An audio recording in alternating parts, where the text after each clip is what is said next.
जय हिंद बच्चों। आज क्लास 11th के लिए एक ऐसा क्लास हम लोग रखे हुए हैं जो उस समय हेल्प करेगा जिस समय मान लीजिए कि आपका एक दिन बाद एग्जामिनेशन में अपीयर होना है। ठीक है, अब उसमें एक बड़ी चिंता होती है। उस समय जब आप रिवीजन करते हैं तो एक समस्या आता है, और समस्या ये आता है कि अब किसी भी तरह से आप जब बुक्स उठाते हैं या नोट्स उठाते हैं और उसमें से जब पढ़ना शुरू करते हैं तो एक एक पढ़ना शुरू कर देते हैं तो टाइम इतना ज्यादा हो जाता है। एक तो पहले ही से डर लगा रहता है कि लगता है कि जो आ रहा है वो भी भूल गया। तो आप क्या चाहते हैं, आप उस समय यह सभी लोग, आप ही नहीं सभी लोग, शुरू से परंपरा रही है, आप चाहते हैं कि उस समय पूरे जितने भी सिलेबस में कुछ है भी वो सब एक ढंग से एक कहानी के तौर पर कोई समझा दे, ताकि सब कुछ 1 घंटे में 2 घंटे में हमारे दिमाग में आ जाए। तो अपने आप सभी चीजें रिकॉल हो जाती है, हमेशा के लिए दिमाग में आ जाता है। बस इसी को प्रयास करते हुए आज हमने ये मुहिम उठाया है आपके लिए। चलिए आते हैं। तो क्लास 11th में इकोनॉमिक्स में 2 सेगमेंट्स है।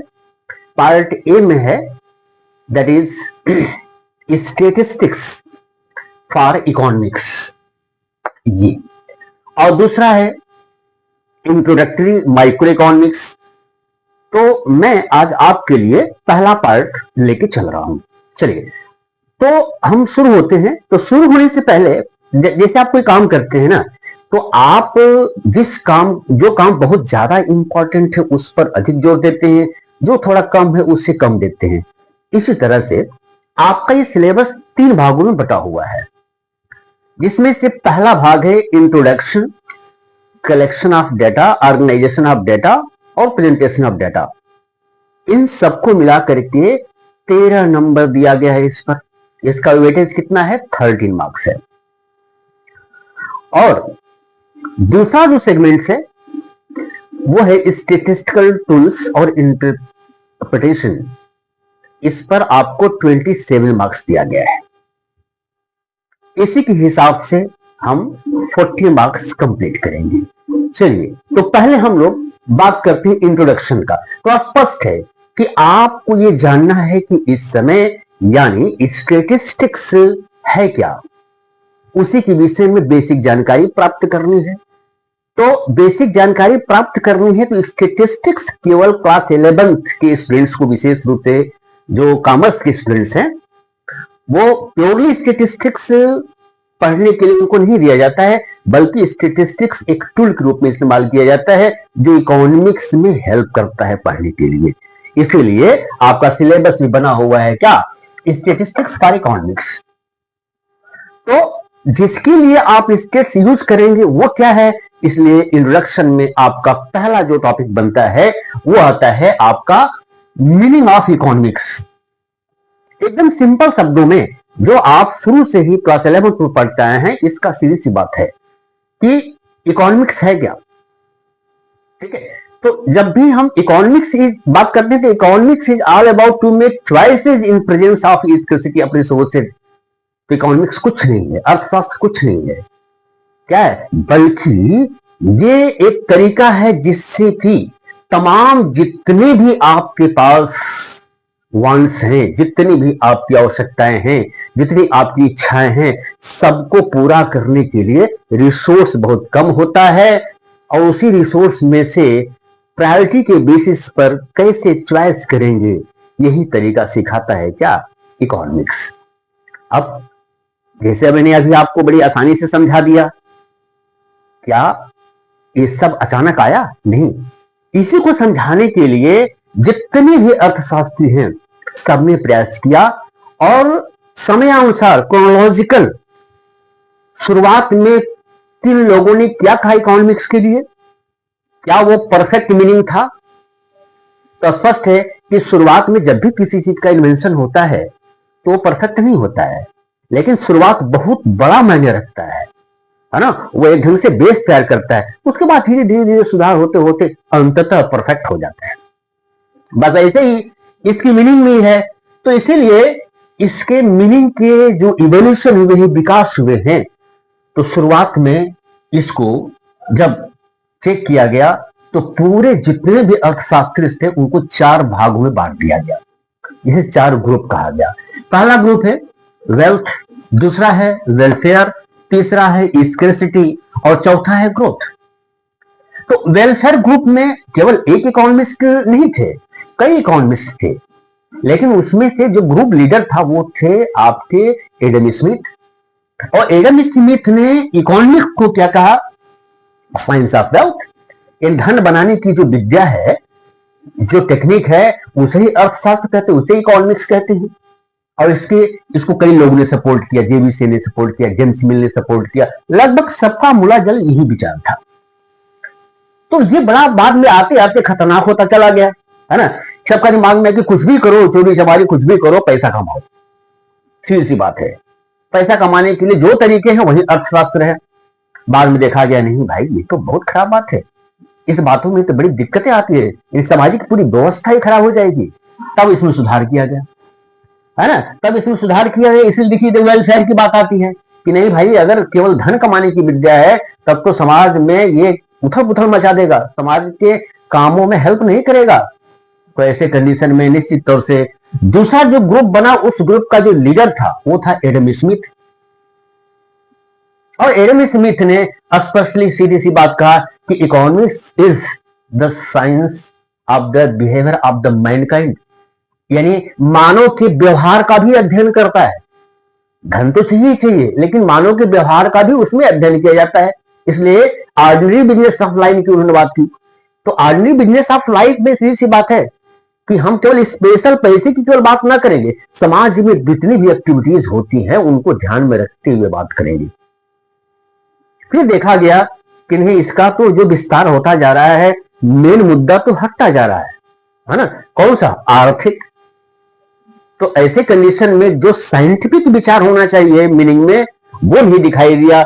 फिर से धीरे धीरे धीरे इसका विकास होता गया, इवोल्यूशन होता गया।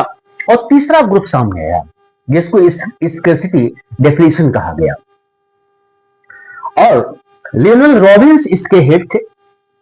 और उन्होंने इसे डिफाइन किया, ये कहकर कि देखिए, वास्तव में देखा जाए तो दुनिया में 2 ही फैक्ट होते हैं। वो क्या?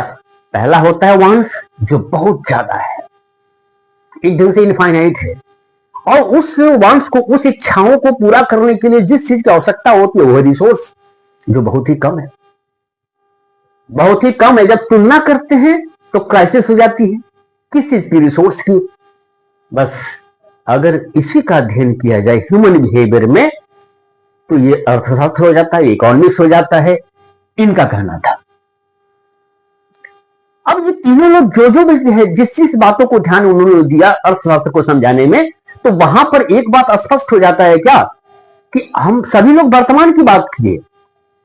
अब वर्तमान की अगर बात करते हैं तो बाद की जो स्थिति आएगी, उस समय अगर हम अपने विषय में सोच करके रह जाते हैं और उनके विषय में न सोचते हैं तो बेईमानी हो जाएगी ना।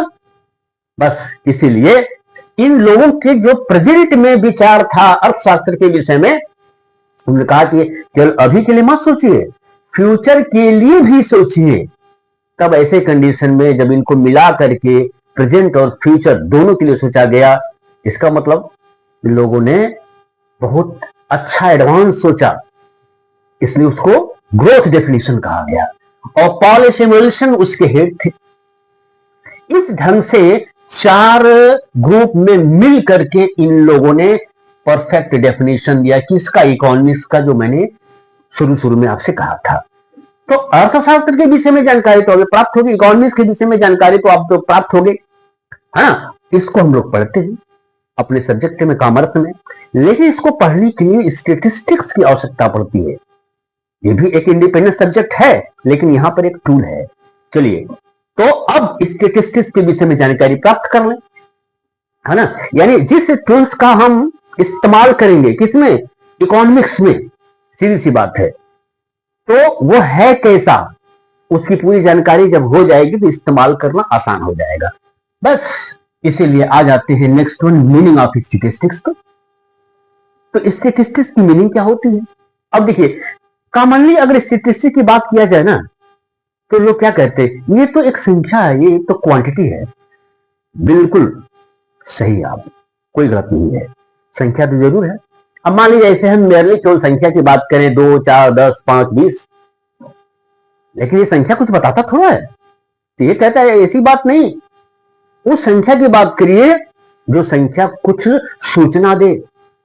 जैसे हम कहें कि number of boys in class 11 is equal to 30।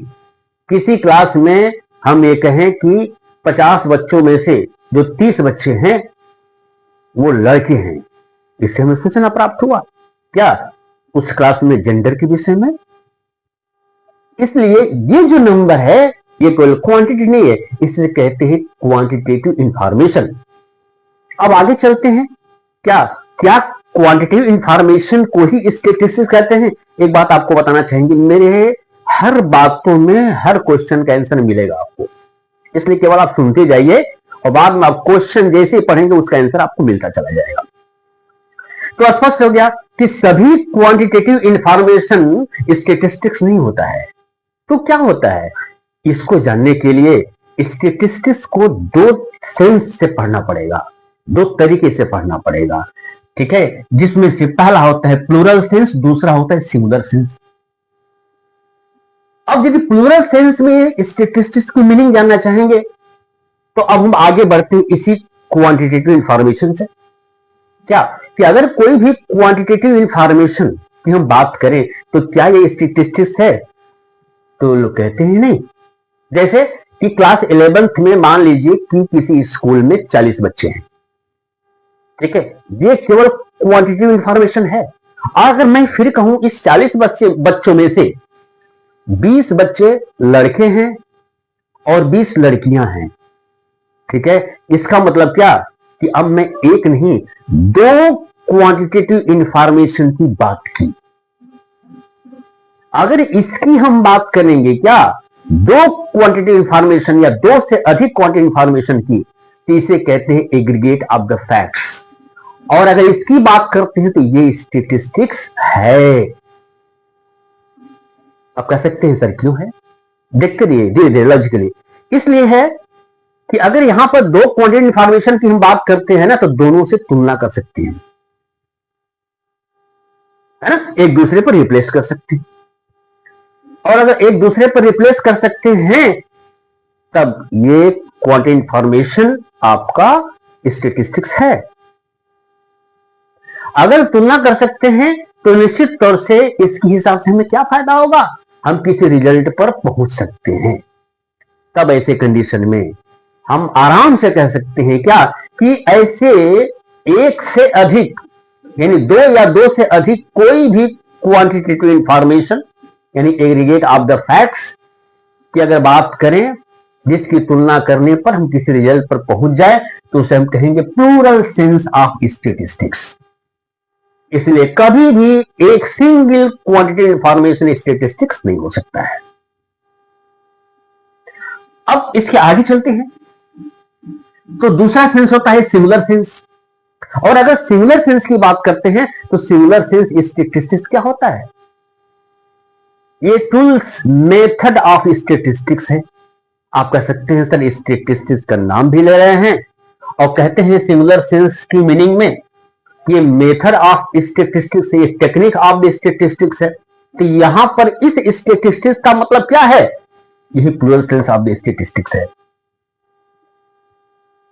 इसका मतलब क्या कि ये एक तरीका बताता है किस चीज का, कि इस स्टैटिस्टिक्स का जो प्लूरल सेंस का है उसका हम इस्तेमाल किस किस चीजों में करते हैं। तो इसका हम इस्तेमाल करते हैं क्योंकि ये एक साइंस है। क्या, किस चीज का साइंस है, डाटा कलेक्ट करने का साइंस है, डाटा ऑर्गेनाइज करने का साइंस है, डेटा प्रेजेंट करने का साइंस है, डेटा एनालाइज करने का साइंस है और डेटा इंटरप्रेट करने का साइंस है। और इस साइंस को ही हम सिंगुलर सेंस ऑफ स्टैटिस्टिक्स कहते हैं। और जिन 5 चीजों को मैंने नाम लिया, इसी 5 चीज में आपका पूरा जितना कंप्लीट स्टैटिस्टिक्स है पूरा हो जाएगा। तब यही 5 स्टेज होते हैं। यही आपके 5 स्टेज होते हैं, ठीक है। और इन्हीं 5 स्टेज को ही आगे लेके हम चलते हैं। और फिर से एक बार रिपीट कर दें, कौन कौन सा 5 स्टेज होता है? यानी collection of data, collection of data क्या है उसको हम देखेंगे, है ना। क्या तरीका है, कैसे हम उसे पूरा करेंगे, उसकी science. Organisation of the data, उसकी science. Presentation of the data, उसकी science. Analyse of the data, उसकी साइंस। और इंटरप्रिटेशन ऑफ डाटा, उसकी साइंस। तो क्या हो गया? Singular sense of statistics. अब यदि हम लोगों ने दोनों की सेंस के थ्रू इसकी मीनिंग समझ में आ गया, तो आगे हम जानना क्या चाहेंगे? काम किसका? स्टैटिस्टिक्स का। ये करता क्या है? तो सीधी सी बात है कि जो भी क्वांटिटेटिव इंफॉर्मेशन होता है, जिसको हम डेटा कहते हैं, ठीक है ना, तो जितने भी उल्टा पुल्टा कॉम्प्लेक्स उलझा हुआ डेटा होता है, सुलझाने का काम करता है कौन? स्टैटिस्टिक्स। तो पहला काम तो ये हो गया, बात में आ गया। ये वाला कौन? सिंगुलर सेंस वाला, है ना। ये जो इसका टूल है, तरीका है, टेक्निक है, साइंस है, वो हेल्प करेगा, ठीक है। दूसरा क्या होता है? अब मान लीजिए जितने भी हमारे पास क्वांटिटेटिव इंफॉर्मेशन है, जो कुछ भी डेटा हमारे पास है, भाई हम तुलना करेंगे, तुलना करेंगे, तुलना करके किसी रिजल्ट पर पहुंचना चाहेंगे, रिजल्ट पर पहुंच करके कोई नीति बनाएंगे, कोई पॉलिसी बनाएंगे। तो ऐसे कंडीशन में यही स्टैटिस्टिक्स आपका हेल्प करेगा। किस लिए? कंपैरिजन करने के लिए, ठीक है। अब कंपैरिजन किया, एक टूल्स प्रोवाइड करेगा कि आप कंपैरिजन कर सकें। अब कंपैरिजन करने के बाद उसमें कोरिलेट करना चाहेंगे भाई कि कुछ संबंध है कि ऐसे ही हम पढ़ रहे हैं। इसमें भी स्टैटिस्टिक्स आपका क्या करेगा? हेल्प करेगा। यानी क्या बताएगा? रिलेशनशिप क्या है।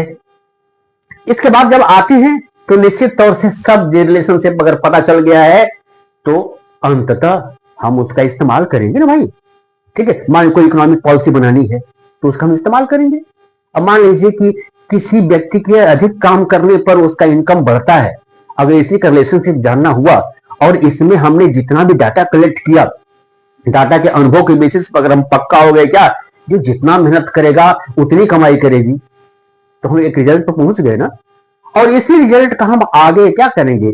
पॉलिसी बनाएंगे, ठीक है। तो ये स्टैटिस्टिक्स हेल्प किया पॉलिसी बनाने में, यानी फॉर्मुलेशन ऑफ द पॉलिसी।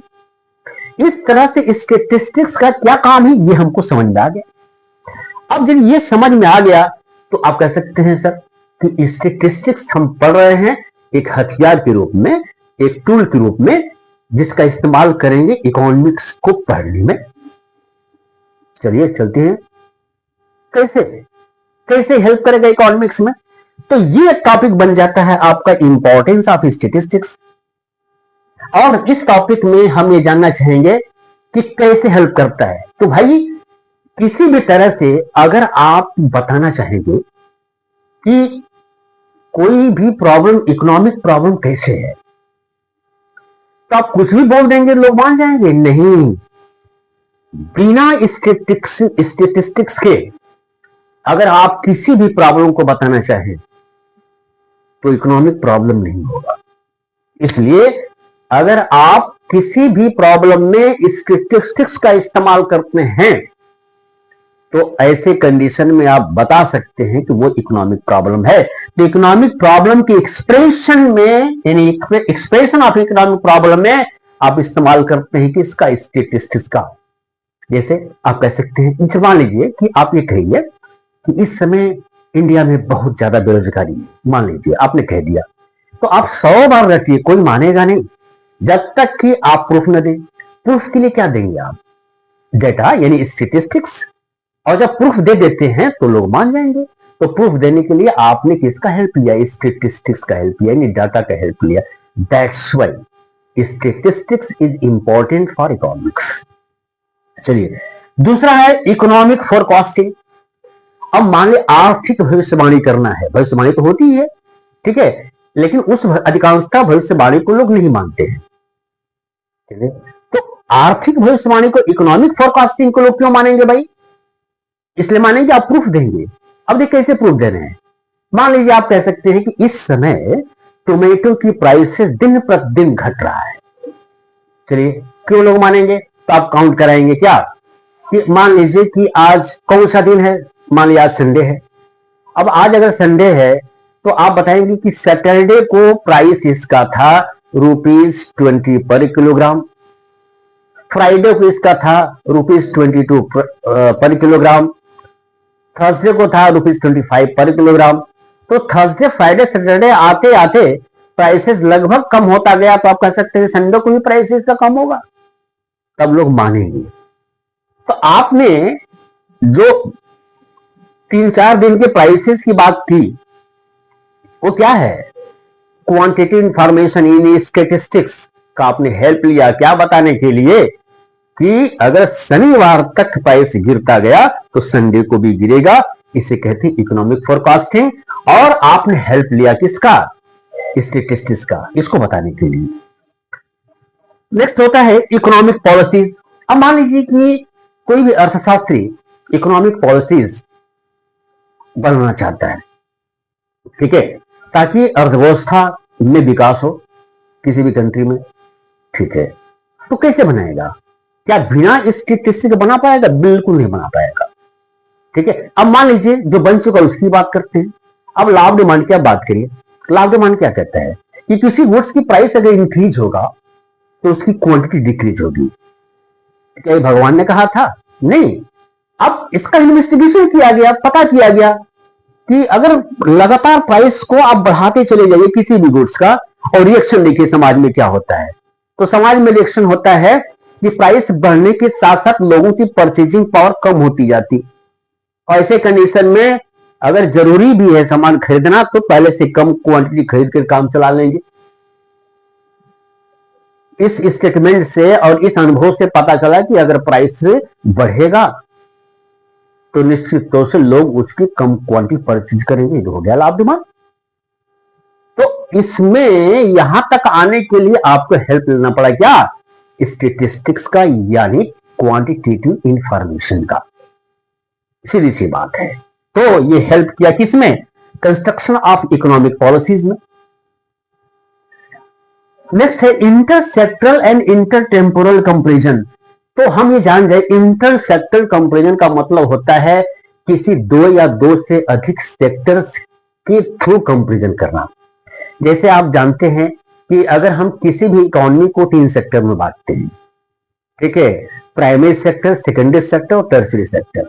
चलिए, अब तीनों सेक्टर में अगर आपका कंपैरिजन करना है तो किस चीज का हेल्प लेंगे, डेटा का हेल्प लेंगे, क्वांटिटी इंफॉर्मेशन का हेल्प लेंगे। यानी आप कह सकते हैं कि अगर प्राइमरी सेक्टर में इंडिया में ग्रोथ हो रहा है 5% से और सेकेंडरी सेक्टर में 6% से, तो कोई बता देगा कि किस सेक्टर में ज्यादा ग्रोथ हो रहा है, किसके थ्रू, क्वांटिटी इंफॉर्मेशन के थ्रू। इसलिए सेक्टर के थ्रू भी कंपैरिजन करने में स्टैटिस्टिक्स हेल्प करता है। दूसरा है इंटरटेम्पोरल कंपैरिजन। इसका मतलब क्या, टेम्पोरल मतलब क्या है, क्रोनोलॉजिकल, समय के अनुसार तुलना करना। आप कह सकते हैं कि मान लीजिए कि 2023 में इंडिया की जीडीपी 6.2% से इंक्रीज हुआ और 2024 में 7.2% के थ्रू इंक्रीज हुआ। और इसकी डाटा जो आपको मैंने दिया, इसके थ्रू अगर आप किसी निर्णय पर पहुंचना चाहें तो आप क्या कहेंगे, आप यही कहेंगे कि 2024 में विकास ज्यादा हुआ 2023 की तुलना में। और इस निर्णय को आपने तब प्राप्त किया जब आपको विटनेस मिला, किसके थ्रू, स्टैटिस्टिक्स के थ्रू। इसलिए स्टैटिस्टिक्स ने हेल्प किया क्या, कि समय के हिसाब से भी आप चाहें तो तुलना कर सकते हैं।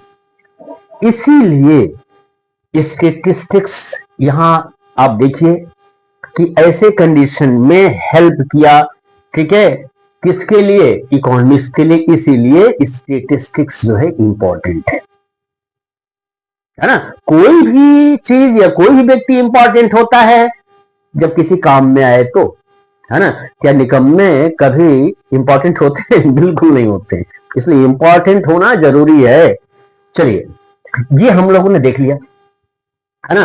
तो हमने अभी क्या पूरा किया, आपका इंट्रोडक्शन, एकदम सिलेबस के थ्रू हम लोग चल रहे हैं। इंट्रोडक्शन पार्ट हम लोगों ने कंप्लीट कर लिया। अब दूसरे सेगमेंट पर आते हैं जिसमें आपको कलेक्शन ऑफ डेटा पढ़ना है। ऑर्गेनाइजेशन ऑफ डाटा पढ़ना है और प्रेजेंटेशन ऑफ द डाटा पढ़ना है, ठीक है ना। यानी 5 स्टेज में से 3 स्टेज को अभी लेके मैं चल रहा हूं। तो कलेक्शन ऑफ द डाटा है ना, तो अब इसमें भी देखिए स्टैटिस्टिक्स क्या करेगा, हेल्प करेगा ना भाई, ठीक है ना। क्यों? क्योंकि तरीका बताएगा। क्या तरीका बताएगा? तो सबसे पहले जानने की कोशिश करेंगे कि कलेक्शन ऑफ द डाटा होता क्या है। कि सीधी सी बात है कि जब आप किसी चीज का इन्वेस्टिगेशन करेंगे, किसी भी इंफॉर्मेशन को जानने की कोशिश करेंगे, तो उसके तह में जाएंगे, है ना, उसके तह में जाएंगे, उसकी इंक्वायरी करेंगे, ठीक है ना। तो उसकी इंक्वायरी करेंगे, उसके तह में जाएंगे। किसके तह में? जिसके विषय में आप जानना चाहते हैं, और जिसके विषय में आप जानना चाहते हैं वही सोर्स होता है। किस चीज का? आपकी इन्वेस्टिगेशन का। और वहां से जो भी प्राप्त करते हैं वही आपका क्या होता है? डेटा। और ऐसे कंडीशन में जिस सोर्स से प्राप्त करते हैं, अब उस सोर्स की बात करें, जिस सोर्स से प्राप्त करते हैं, कि मतलब क्या हुआ कि जैसे मान लीजिए, ठीक है, अब मान लीजिए कि इस समय प्रयागराज में कुंभ मेला चल रहा है, और आपको वास्तव में पता करना है क्या कि एक दिन में लोग कितना स्नान किए, ठीक है ना। तो भाई आप वहां जाएंगे और वहां जाके आप काउंट करेंगे। प्रयागराज में अगर जाते हैं तो प्रयागराज सोर्स हो गया। किस लिए? आपके लिए जो आप इंफॉर्मेशन प्राप्त करेंगे, तो आपकी इंफॉर्मेशन को प्राप्त करने का सोर्स हो गया क्या? प्रयागराज। वो हो गया आपका प्राइमरी सोर्स, जहां डाटा उपलब्ध हो, जहां उसकी ओरिजिन हो, वहां जा करके अगर उसको प्राप्त करते हैं उस इंफॉर्मेशन को, तो सोर्स होता है प्राइमरी। और उस सोर्स के थ्रू जो आप डाटा प्राप्त करते हैं, जो इंफॉर्मेशन प्राप्त करते हैं, उसे कहते हैं प्राइमरी डाटा। मान लीजिए कि किसी वजह से आप नहीं जा पाए, आप बीमार हैं, है ना, और घर बैठे प्राप्त करना चाहते हैं, तो क्या सोर्स है आपके पास? अब टेलीविजन न्यूज देख रहे हैं, टेलीविजन न्यूज में आपको बता दिया गया कि आज के दिन 1.5 करोड़ लोग स्नान किए, मानना पड़ेगा आपको।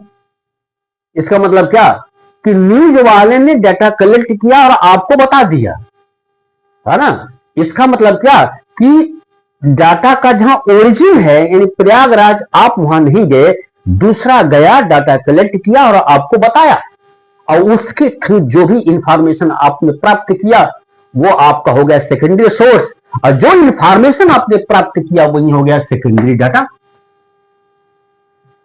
तो जब पूछे आपसे प्राइमरी डाटा क्या होता है, सेकेंडरी डाटा क्या होता है, यही आपका उत्तर होगा। चलिए आगे चलते हैं कि अगर प्राइमरी डाटा कलेक्ट भी करना है तो इसके कुछ तरीके होते होंगे, उसका कुछ साइंस होता होगा, कुछ मेथड होता होगा। चलिए आगे पढ़ते हैं। तो टॉपिक बनता है methods of collecting primary data, कैसे तैयार करते हैं। तो आपके सिलेबस के हिसाब से पहला जो तरीका होता है डायरेक्ट पर्सनल इन्वेस्टिगेशन मेथड। तो सीधी सी बात है कि प्रयागराज हम खुद गए, घाट पर खड़े हो गए, खड़े होने के बाद 1 2 3 4 5 6 ऐसे करके काउंट किए, और हमने बता दिया क्या कि दिन भर मैंने काउंट किया या कुछ घंटे काउंट किया, और उससे पता चला कि इतने लोगों ने स्नान किया। तो डायरेक्ट आपने वहां पर जाकर के इंफॉर्मेशन प्राप्त किया, इसलिए हो गया क्या? Direct personal investigation method. चलिए, तो मेथड तो ही होता है जो अभी मैंने बताया, और उसे आपने प्राप्त कर लिया। लेकिन दिक्कत क्या होती है भाई कि पूरे उस प्रयागराज के एरिया में अकेले आप पता करना चाहें कि 24 घंटे में कितने लोग नहाए, तो हो सकता है क्या? नहीं। क्यों? क्योंकि एरिया ऑफ इन्वेस्टिगेशन बहुत बड़ा है, इसलिए ये आपके लिए संभव नहीं है। अगर आप संभव करना चाहते हैं तो अकेले नहीं होगा, है ना, कई लोगों को ले जाना पड़ेगा, तो खर्च बढ़ेगा, खर्च बढ़ेगा, और ऐसे कंडीशन में निश्चित तौर से ये बहुत टिपिकल हो जाएगा। तब हम आ जाते हैं दूसरे पर, और दूसरा क्या होता है? Indirect personal investigation. दूसरे पर आते हैं, ठीक है। अब कुछ समस्या होती है, इसको जानने के लिए मान लीजिए कि आप यहां से, आपको पता लगा कि रोड पर बहुत जाम है, ट्रेन में बहुत जाम है, तो ऐसे कंडीशन में आप कोशिश किए कि बाइक से ही हम चले प्रयागराज नहाने। आप चल दिए, है ना, और मोटर बाइक पे आप और आपका दोस्त हो गए, अब ऐसे कंडीशन में आपको रोड थोड़ा खाली मिला और खूब हाई स्पीड में हूं करके आप मोटरसाइकिल चलाते चले गए, आप गए, कुछ देर के बाद आपका एक्सीडेंट हो गया, है ना, आप भी बेहोश हो गए। पुलिस आई, अब पुलिस आई तो अब पुलिस पूछ रही है कौन, आपके दोस्त से, कि इनका एक्सीडेंट कैसे हुआ, आप तो बता नहीं पाएंगे। तो आपके विषय में जानकारी कौन दे रहा है, आपका दोस्त दे रहा है, ठीक है ना। तो आपके विषय में जानकारी आपका दोस्त दे रहा है, तो स्पष्ट हुआ ना क्या कि डायरेक्ट आप नहीं दे पा रहे हैं, है ना, लेकिन आपके विषय में दूसरा जानकारी दे रहा है, इनडायरेक्ट इंफॉर्मेशन दे रहा है। और इस तरह से इंफॉर्मेशन अगर पुलिस को प्राप्त हुआ और पुलिस इन्वेस्टिगेटर है तो इसे क्या कहते हैं, इनडायरेक्ट ओरल इन्वेस्टिगेशन या indirect personal oral investigation method होता है। तीसरा होता है इंफॉर्मेशन फ्रॉम करस्पॉन्डेंट, जिसे मैंने कहा था क्या कि केवल प्रयागराज नहीं, पूरी इंडिया के विषय में जानकारी प्राप्त करनी है, और रोज हम लोगों को जानना चाहते हैं कि देश में क्या हो रहा है। ये कैसे होगा भाई, है ना।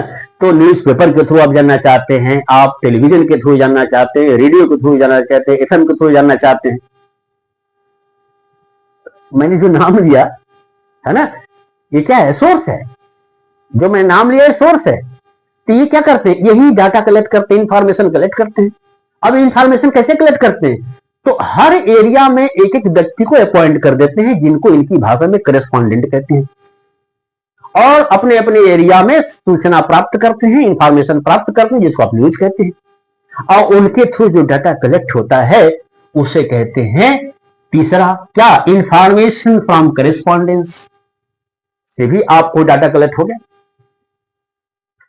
चौथा तरीका होता है इंफॉर्मेशन थ्रू क्वेश्चनियर्स। क्वेश्चनियर्स क्या होता है, ठीक है, क्वेश्चनियर्स होता है एक, मान लीजिए कि ये पेपर है, ठीक है ना, और हमें प्राप्त करना है कि इस समय आप एग्जामिनेशन में अपीयर होने जा रहे हैं, है ना, आपके मन में क्या क्या बातें चल रही हैं पढ़ाई को लेकर के, ठीक है। तो मैं अपने हिसाब से कुछ क्वेश्चन बना लिया आपसे पूछने के लिए, बना करके एक पेज मैंने तैयार कर दिया, और तैयार करने के बाद, ठीक है, मान लीजिए आप दिल्ली में रहते हैं, है ना, और मैं प्रयागराज में रहता हूं, और ऐसे कंडीशन में मैं दिल्ली नहीं जा सकता हूं, तो मैंने बाय पोस्ट ये आपके यहां भेज दिया, ये कागज, है ना। तो ये बंच ऑफ क्वेश्चन से जो पेपर पर मैंने इसको लिखा और फिर मैंने आपको भेज दिया, ठीक है ना। आपने क्या किया कि उसका आंसर दे करके मुझे वापस दे दिया, तो सूचना मुझे मिल गया कि आपके मन में क्या क्या बातें चल रही हैं एग्जामिनेशन को लेकर के, कितने घबराए हुए हैं, कौन कौन सब्जेक्ट पढ़ने में कितनी दिक्कतें हो रही है ना, या आप एकदम मस्त हैं, मिल गया सूचना, ठीक है। तो ये कहते हैं क्या, इंफॉर्मेशन थ्रू क्वेश्चनियर, ठीक है। अब मान लीजिए ये मैंने जो आपसे इंफॉर्मेशन प्राप्त किया और उसमें मैंने जो क्वेश्चनियर आपको भेजा, किसके थ्रू, मेल के थ्रू, तो मेल के थ्रू प्राप्त हुआ। अब ऐसे कंडीशन मान लीजिए कि जो आपने सूचना दिया मैंने जब पढ़ा तो पता चला नहीं यार ये तो बिल्कुल सही नहीं लग रहा है, मैं जो इंफॉर्मेशन प्राप्त करना चाहता हूं मिला नहीं, तो मैंने क्या किया, एक व्यक्ति को अपॉइंट कर दिया, है ना, आपसे सूचना प्राप्त करने को दिल्ली जाएगा, आपसे सूचना प्राप्त करेगा, उस व्यक्ति को इस लैंग्वेज में, किस लैंग्वेज में, स्टैटिस्टिक्स के लैंग्वेज में इन्यूमरेटर कहते हैं। वो जाएगा आपसे पूछेगा और फिर आंसर लिखेगा और फिर लेके आएगा, ठीक है ना। अब उससे जो हमें सूचना प्राप्त होगा, डाटा प्राप्त होगा, और उसका हम इस्तेमाल करेंगे। इस तरह से जो हमने इंफॉर्मेशन प्राप्त किया उसे कहते हैं इंफॉर्मेशन थ्रू क्वेश्चनियर। इस तरह से प्राइमरी डेटा कलेक्ट करने का जो तरीका होता है वो मैंने आपको बता दिया। तो प्राइमरी डाटा को कलेक्ट करने का जितने भी तरीके होते हैं आपने देखा, चाहे इन्वेस्टिगेटर जो कलेक्ट करता है जैसे भी कलेक्ट किया, अगर टोटल मिला दिया जाए तो डाटा कलेक्ट करने की जो जगह होता है ना उसे यूनिवर्स कहते हैं। मतलब एक एग्जांपल समझिए आप, जैसे हमें क्लास 11th में पता करना है कि टोटल नंबर ऑफ स्टूडेंट्स कितने हैं किसी स्कूल में, उसमें से कितने बॉयज हैं, कितने गर्ल्स हैं, कितने रूरल एरिया से आते हैं, कितने अर्बन एरिया से आते हैं। अगर ये इंफॉर्मेशन हमें प्राप्त करना है ठीक है ना। और ऐसे कंडीशन में प्राप्त करने के लिए जो मैंने तरीका अपनाया, इन चारों के थ्रू ध्यान दीजिएगा। तो पहला तरीका मैंने क्या किया कि 40 बच्चे थे, 40 में से हर बच्चे से मैंने पूछा, तो हर बच्चे तक जाकर के जो मैंने इंफॉर्मेशन प्राप्त किया उसको हम कहते हैं सेंसस मेथड। यानी अब वो क्लास 11th स्टैटिस्टिक्स के लैंग्वेज में क्या हो जाता है, इनवर्स हो जाता है, उसे कहते हैं इनवर्स। और उसमें जितने भी स्टूडेंट्स हैं, अगर मैं इन्वेस्टिगेटर हूं तो मेरे लिए वो आइटम्स हैं। तो total number of the items किसी एरिया में की अगर बात करते हैं तो वो इनवर्स होता है। तो ऐसे कंडीशन में इनवर्स में जितने भी आइटम्स है, अगर हर आइटम को टच करके इंफॉर्मेशन हम प्राप्त करते हैं तो उसे हम सेंसस मेथड कहते हैं। अब मान लीजिए यही तरीका, एक बोरे में चावल रखा हुआ है और ऐसे कंडीशन में चावल की क्वालिटी क्या है आपको चेक करना है। अब जरा सोचिएगा, है ना, एक बोरा मतलब 100 किलोग्राम चावल है। अब एक एक चावल को आप चेक करेंगे और उससे डाटा प्राप्त करेंगे कि क्वालिटी अच्छी है कि नहीं। संभव है क्या? नहीं। तो इन्वेस्टिगेशन का एरिया छोटा है तो सेंसस मेथड का भी इस्तेमाल कर सकते हैं।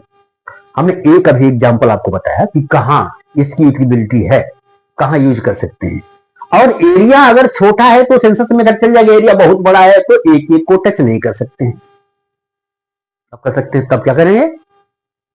तब इन चारों मेथड का इस्तेमाल आप दूसरे तरह से करेंगे। डाटा तो कलेक्ट हमें करना है, चाहे डायरेक्ट जाके करें, चाहे इनडायरेक्ट जाके करें, चाहे करस्पॉन्डेंस के थ्रू करें, चाहे क्वेश्चन के थ्रू करें।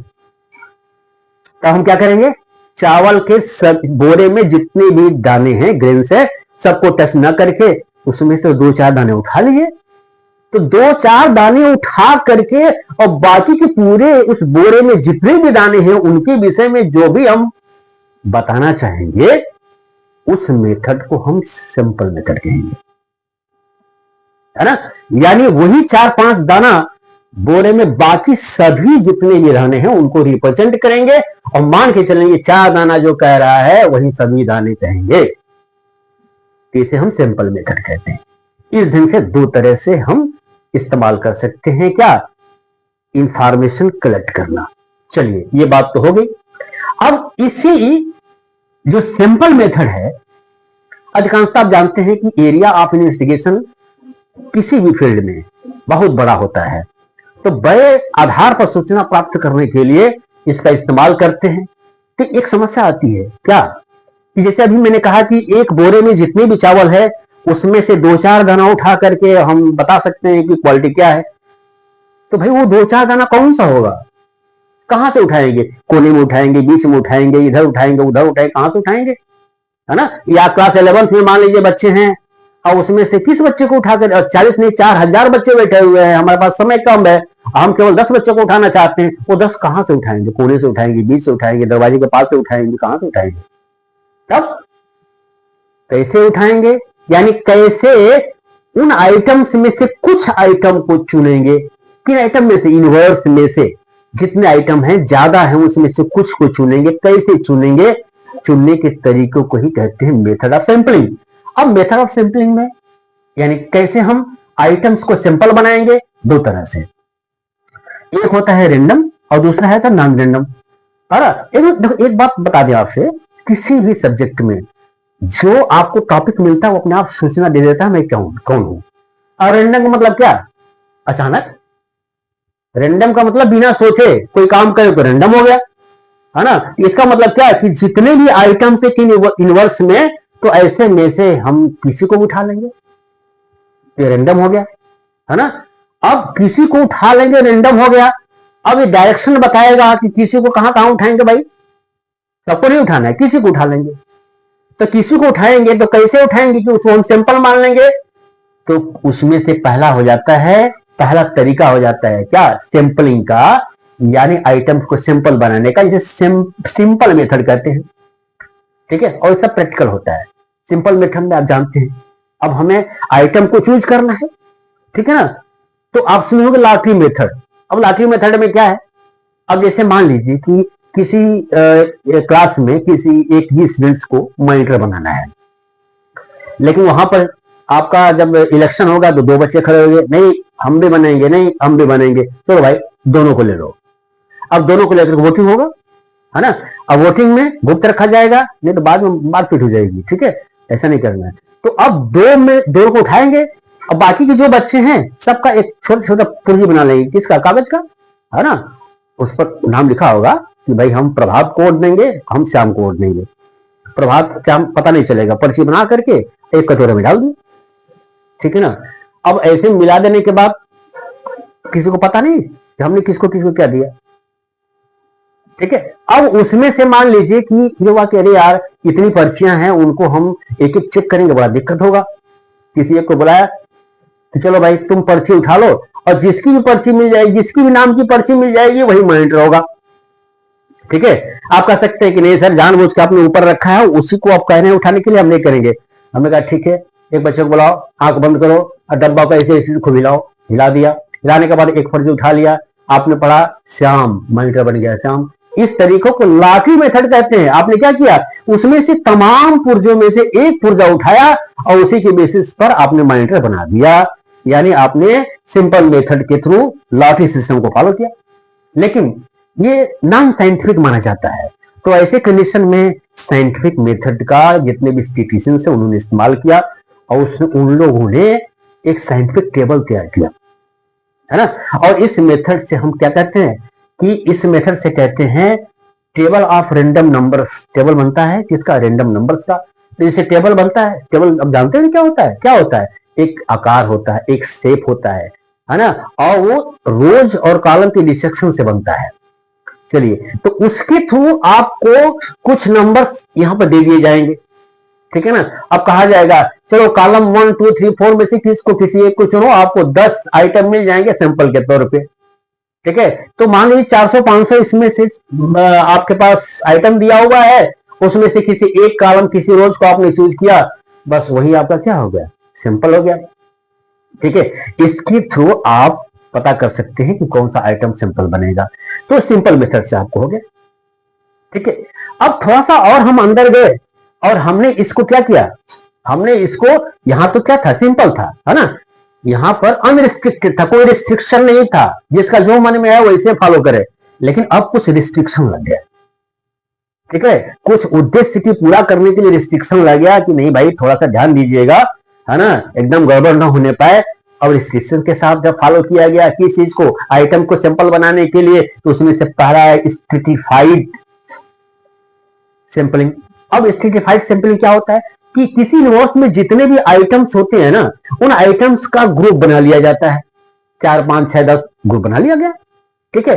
और ग्रुप बना दिया गया, लेयर बना दिया गया, उस ग्रुप में से आप 2 2 4 4 जो भी चाहते हैं रेंडमली आप उनमें से आइटम्स को चूज कर लीजिए। तो हर ग्रुप में से 2 4 5 6 आपके मिल गए, और उसके थ्रू आप सैंपल बना सकते हैं। उसे हम कहते हैं स्ट्रेटिफाइड सैंपलिंग, ठीक है। लोगों को लगा कि नहीं ये मजा नहीं दे रहा है, ठीक है, तो रिस्ट्रिक्टेड ही होगा। अब नेक्स्ट वन हमें मेथड फॉलो करना पड़ेगा। अब नेक्स्ट वन मेथड हमने क्या फॉलो किया कि हमने लेयर भी बना लिया, एक ग्रुप भी बना लिया, है ना। मान लीजिए हमने 10-10 का ग्रुप बना लिया। अब उस ग्रुप में हमें पता चल गया क्या कि हर ग्रुप में 10-10 आइटम है, और 10 ग्रुप बन गया, और 10 ही आइटम हमें सिलेक्ट करना है सैंपल ग्रुप में। अब उसमें हम दिमाग लगाएं कि नहीं यार पहला ले लिया तो भी खतरनाक है, अंतिम लिया तो भी खतरनाक है, रुकिए रुकिए इसका हम दिमाग सही करते हैं। हमने कहा नहीं, हर ग्रुप में से चौथा आइटम आप चूज करेंगे, है ना। तो फोर्थ वन आइटम का डायरेक्शन आपको मिल गया, और सिस्टमेटिकली 10 ग्रुप में केवल फोर्थ आइटम को आप लेंगे। इस ढंग से 10 आइटम मिल गए, इसे कहते हैं आपका सिस्टमेटिक सैंपलिंग। अब ये आपका आ गया किसमें, रिस्ट्रिक्टेड के थ्रू। और ये सभी रैंडम में है, मतलब अचानक लेंगे आइटम्स को सैंपल बनाएंगे। अब कुछ उद्देश्य ऐसे होते हैं जो हमारे हिसाब से पूरे होंगे, वो चाहे अच्छा हो चाहे खराब, हमें नहीं मालूम है ना। अरे हमें प्रूफ करना है अपने हिसाब से, आपके हिसाब से नहीं, आपको पसंद हो ना हो। तो उसे हम कहते हैं नॉन रैंडम सैंपलिंग, यानी अचानक नहीं उठाएंगे, जानबूझ के करेंगे, गलती करेंगे तो, सही करेंगे तो। जैसे कोटा सिस्टम, भाई कोटा सिस्टम में साफ सा बात है कि मान लीजिए बहुत से स्टूडेंट्स हैं जो बहुत मेहनत से पढ़ाई करते हैं, है ना, और 100 में 100 प्राप्त करते हैं, ठीक है। अब 100 में 100 प्राप्त किए और जितने 100 में 100 प्राप्त किए, मान लीजिए डॉक्टर बन गए या इंजीनियर बन गए या आईटी में सिलेक्शन हो गया, नीट में सिलेक्शन, एम्स में सिलेक्शन हो गया, है ना। लोगों को लगा यार बड़ी फालतू बात है यार, है ना, हमारे बच्चे थोड़ा पढ़ने में कमजोर हैं, क्या वो डॉक्टरी नहीं करेंगे, वो भले ही नाक की जगह पर कान काट देंगे, है ना, लेकिन करेंगे तो जरूर। अब मन में आया नहीं भाई इन बच्चों का होना चाहिए। अब डेमोक्रेसी का जमाना है, यानी प्रजातंत्र का जमाना है, और ऐसे कंडीशन में लोग नहीं भाई, तो गौरव बात है, 100 में 100 वाला नहीं, 10 नंबर प्राप्त करने वाला को भी डॉक्टर बनना चाहिए।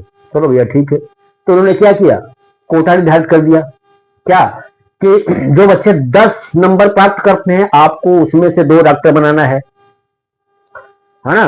जो 100 में 100 प्राप्त करते हैं उसमें से 5 बनाना है। तो आपने कोटा एक निर्धारित कर दिया कि 10 वाले से 2 लेना है, 100 वाले से 5 लेना है, और इस ढंग से कोटा के आधार पर आइटम उठा करके आपने सैंपल बना दिया। तो हो गया क्या, कोटा सैंपलिंग। आप लोग ये मजा नहीं दे रहे यार, क्योंकि मेरे अनुसार नहीं हुआ तो किसके अनुसार हुआ, यानी आप अपने अनुसार चाहते हैं, अपनी सुविधा के अनुसार, तो इसे कहते हैं क्या, कन्वीनियंट सैंपलिंग। तो अपनी सुविधा के अनुसार, इसका मतलब क्या, आप प्रूफ करना चाहते हैं कि इंडिया में इंडस्ट्री में कुछ नहीं होता है, सभी इंडस्ट्रियलिस्ट चोर है, ये प्रूफ करना चाहते हैं। तो आप ईमानदार को सैंपल नहीं बनाएंगे ना, किसी चोर को बनाएंगे, और बना के आपने प्रूफ कर दिया क्या कि डाटा मिला इंडिया में ये सभी इंडस्ट्रियलिस्ट चोर है, ठीक। अब इस हिसाब से आपने कंक्लूजन कर लिया, तो इस ढंग से आपको मेथड मिल गया भाई, ठीक है, किसका, सैंपल बनाने का मेथड मिल गया, ठीक है ना। तो हम इसको तो कंप्लीट कर लिए, किसको, प्राइमरी को। अब सेकेंडरी में आते हैं, तो सेकेंडरी डाटा में मैंने आपको बताया था क्या कि किसी एजेंट के थ्रू, किसी दूसरे व्यक्ति के थ्रू जो हम डाटा प्राप्त, सूचना प्राप्त करते हैं, वो सोर्स सेकेंडरी होता है, ठीक है ना। अब ये सोर्स 2 फॉर्म में होता है, पब्लिश्ड और अनपब्लिश्ड। पब्लिश मतलब कि जो डाटा कलेक्ट किया उसे छाप दिया, ठीक है, उसे पब्लिश करते हैं। जैसे मान लीजिए गवर्नमेंट है, अब गवर्नमेंट जो भी सूचना प्राप्त करती है ना, वो अपने गैजेट के थ्रू छाप देती है, आपको प्राप्त करना वहां से ले लीजिए, है ना। आप देखिए अभी इस बजट के विषय में, जो अभी बजट इस बार निकला हुआ है, इससे पहले यह था, अब बजट के विषय में पूरी जानकारी प्राप्त करनी है, इकोनॉमिक सर्वे ऑफ इंडिया को आपने उठा लिया, जो गवर्नमेंट ने छापा, डाटा कलेक्ट करने के बाद वहां से सब कुछ आपने प्राप्त कर लिया, तो डाटा क्या है, पब्लिश्ड है। आप किसी यूनिवर्सिटी में जाकर के आप जितने बच्चे रिसर्च किए हैं उसमें से किसी टॉपिक पर कुछ जाना चाहते हैं, तो वहां से उसका थीसिस उठा लिया, आपने कलेक्ट कर लिया डाटा, ये क्या है, आपका पब्लिश्ड है।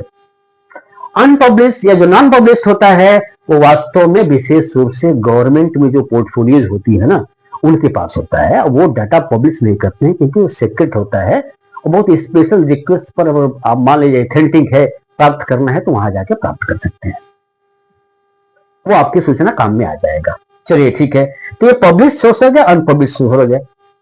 और इसी सेकेंडरी डाटा में 2 ऐसे महत्वपूर्ण पब्लिश सोर्स है जो बहुत पॉपुलर है और जानकारी प्राप्त करना सिलेबस के हिसाब से भी जरूरी है, वह है सेंसस ऑफ इंडिया।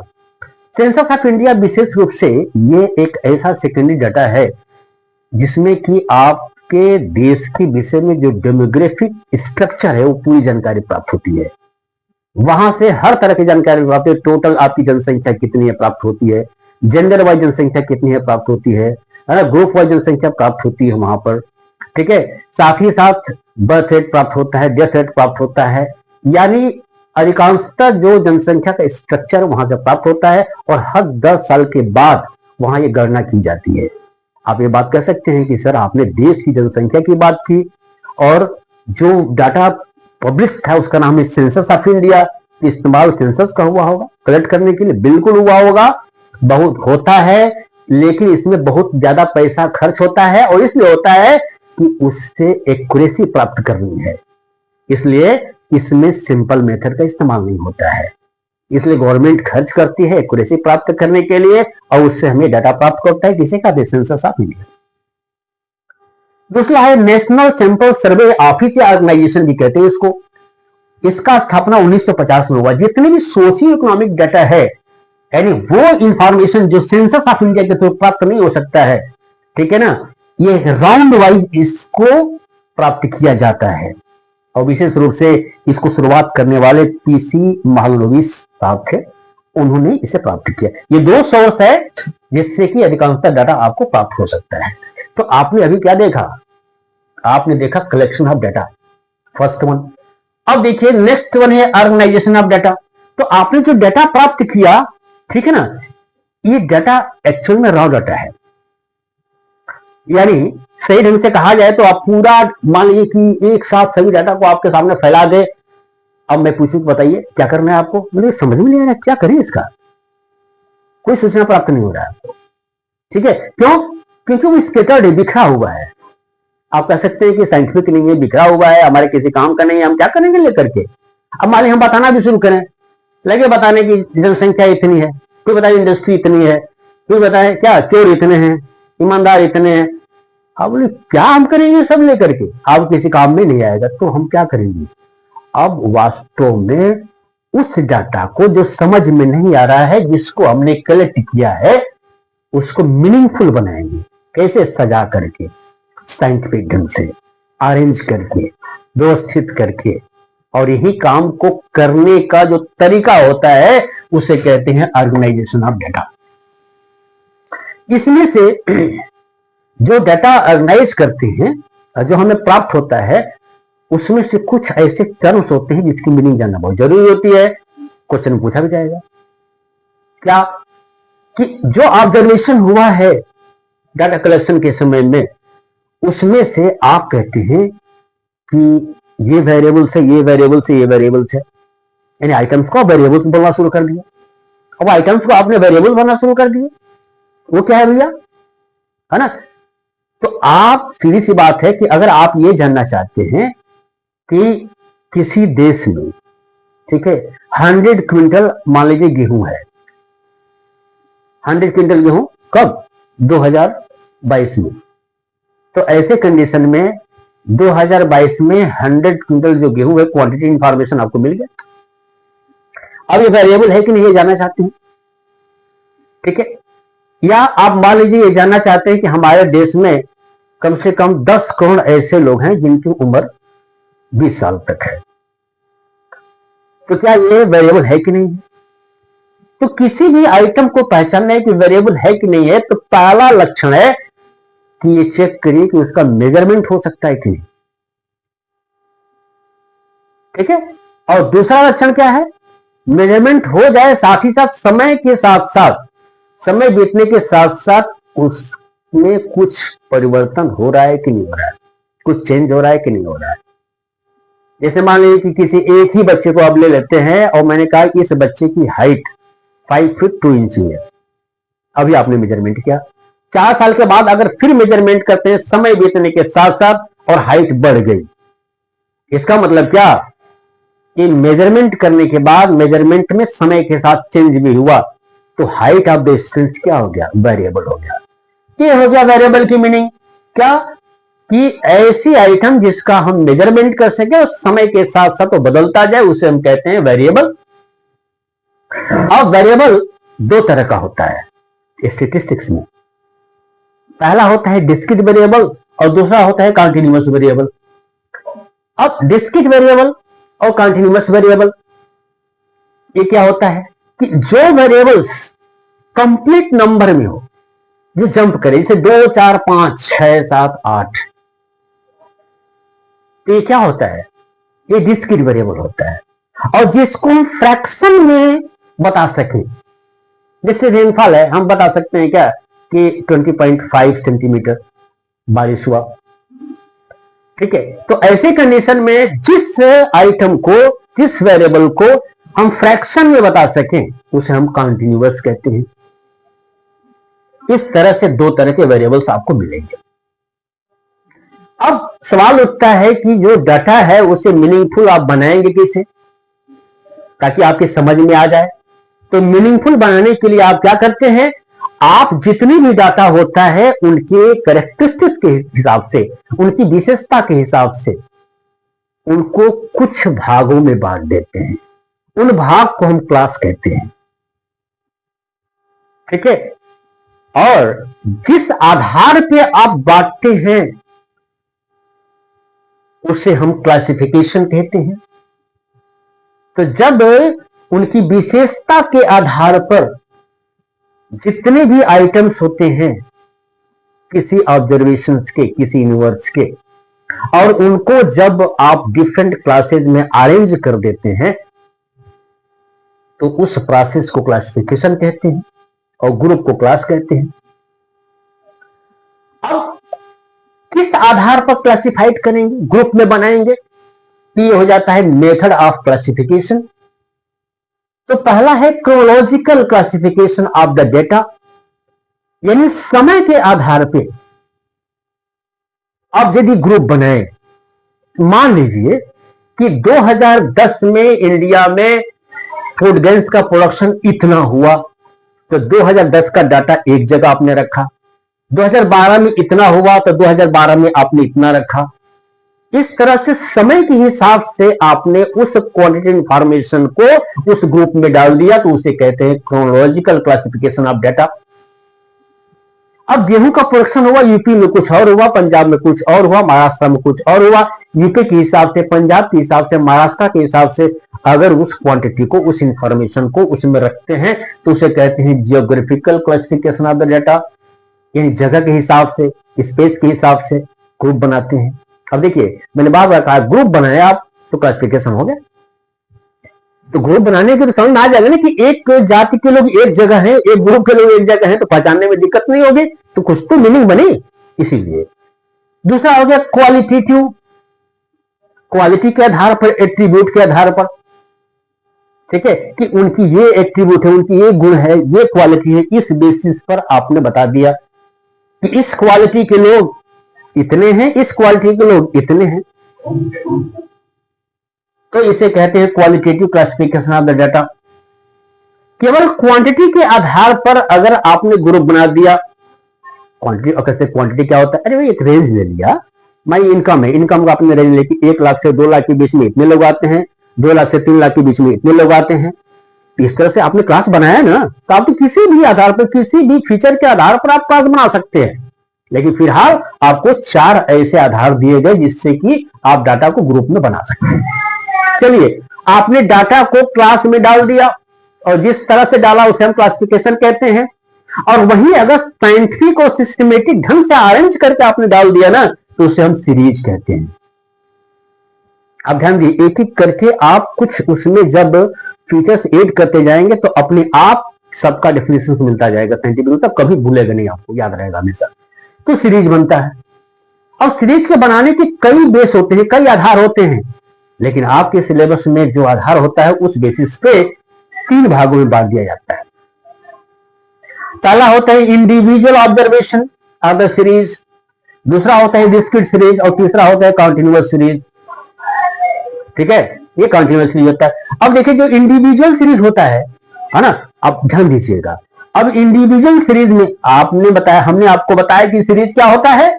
अब उसमें से जब हम अरेंज कर रहे हैं तो अरेंजमेंट का तरीका है क्या, सिंगल लिस्टेड, एक एक करके, अकेला एक एक करके मैं उनको ऊपर से लेकर नीचे तक लिखता जा रहा हूं, सिंगल लिस्ट बना रहा हूं केवल सभी आइटम्स का, तो आपका इंडिविजुअल सीरीज हो गया। अब एक बात ध्यान दीजिएगा, केवल देख करके डेफिनेशन मत बताइएगा। जैसे कि आपने किताब में देखा है कि इंडिविजुअल सीरीज में एक्स वेरिएबल के नीचे 1 2 3 4 5 लिखा हुआ है सर, इसीलिए इसको हम इंडिविजुअल सीरीज कहते हैं। नहीं, आप क्या कहेंगे कि जो भी 1 2 3 4 यानी आइटम ऑफ द ऑब्जर्वेशन है वो सिंगल लिस्टेड है, उसके साथ दूसरा कोई नहीं है, तो इंडिविजुअल सीरीज हो गया।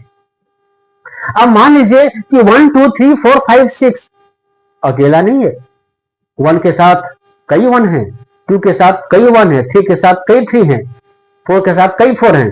तब कैसे करेंगे, तब भी सिंगल लिस्ट कर सकते हैं। लेकिन पता चला कि यहां से लेकर 2 किलोमीटर तक का लिस्ट बन गया, दिक्कत हो जाएगी। तब ऐसे कंडीशन में क्या करेंगे, तब उनको सजाएंगे। सजाने के लिए क्या करेंगे, टैली बार का इस्तेमाल करेंगे। टैली बार क्या होता है, टैली एक आपका सेगमेंट ऑफ लाइन होता है, इसे टैली कहते हैं। ठीक है, टैली बार का यूज करेंगे। 4 अगर 1 माने 1 4 बार आता है तो आप 4 लाइन खींच देंगे। 5 बार आता है तो एक बार क्रॉस कर देंगे, तो पता चला क्या कि आपका 1 5 बार आया। और फिर 1 के सामने 5 लिख देंगे। तो 1 की अपने को रिपीट किया कितना 5, तो 1 को 5 बार एक एक करके ना लिख करके 5 लिखेंगे किसके 1 के सामने, ऐसे 2 के सामने, ऐसे 3 के सामने। तो आपको जो सीरीज बनेगी इस आधार पर अरेंज करने के बाद तो उसे कहते हैं डिस्क्रीट सीरीज। अब ऑब्जर्वेशन बहुत बड़ा है उसका एरिया, आइटम्स भी बहुत ज्यादा हैं, इस ढंग से दिक्कत हो जाएगी और बड़ा हो जाएगा। तो आप क्या करेंगे, एक कोठरी बंद कर देंगे, मतलब एक रेंज बना देंगे।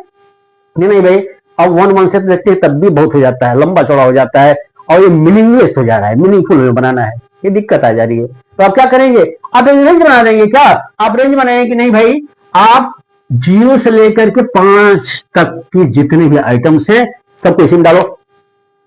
अब मान लो 1 10 बार आया, 2 50 बार आया, ठीक है, तो सबको जोड़ करके इसके सामने हमने लिख दिया, तब लिस्ट छोटा हो जाएगा, है ना।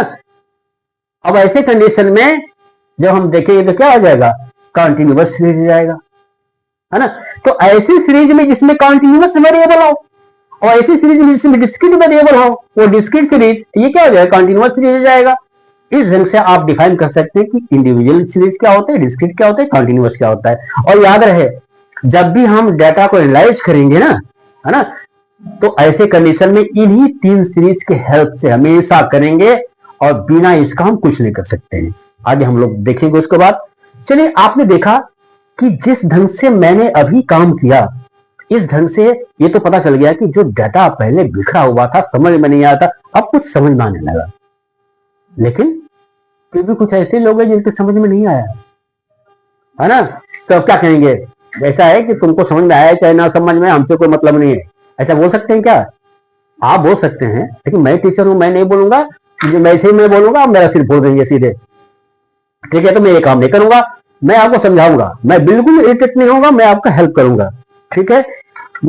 तब ऐसे कंडीशन में देखिए क्या है कि तब मैं डाटा को इस ढंग से समझाऊंगा आपको ताकि आपके समझ में आ जाए। तो समझाने का जो तरीका होता है, अब मैं उसे आपके सामने प्रस्तुत करूंगा, है ना। कुछ ऐसे कहानी के माध्यम से, कुछ फिगर के माध्यम से, कुछ अट्रैक्टिव बना करके चित्र, इस ढंग से अगर मैं आपको समझाऊं तो उसको कहते हैं next one, presentation of the data.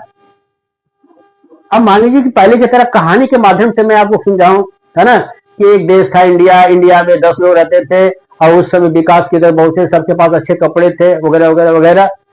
तो मैं आपको इंफॉर्मेशन दे रहा हूं क्वांटिटी के रूप में, लेकिन हेल्प लिया कहानी का, इसे कहते हैं क्या, टेक्सचुअल प्रेजेंटेशन ऑफ डाटा, ठीक है। अब मान लीजिए कि डाटा बहुत बड़ा हो, ऐसे कंडीशन में कहानी के माध्यम से समझाने में कई 100 साल लग जाएगा। तब मैं क्या करूंगा, तब मैं एक सुंदर सा टेबल बनाऊंगा और टेबल के माध्यम से आपको समझाना शुरू करूंगा। और टेबल के माध्यम से समझाऊंगा तो उसे कहते हैं tabular presentation of the data. फिर भी आपके समझ में नहीं आया, है ना, क्योंकि मजा नहीं आया, है ना, क्योंकि पिक्चर देखने की आदत है, तो पिक्चर आप देखते हैं तो उसमें सब समझ में आ जाता है कि नहीं आता, आता है ना, ठीक है। तो अब ऐसे में क्या करेंगे, पिक्चर दिखाएंगे, यानी जो इंफॉर्मेशन है क्वांटिटी के फॉर्म में, अब उसे पिक्चराइज करके आपके सामने प्रस्तुत कर देंगे, आपको समझ में आ जाएगा, ठीक है। तो उसे कहते हैं आपको क्या, diagrammatic presentation of the data. अब इनको लेके हम आगे चलते हैं। टेक्सचुअल में बहुत ज्यादा नहीं, जितना बताया तो उतना ही है।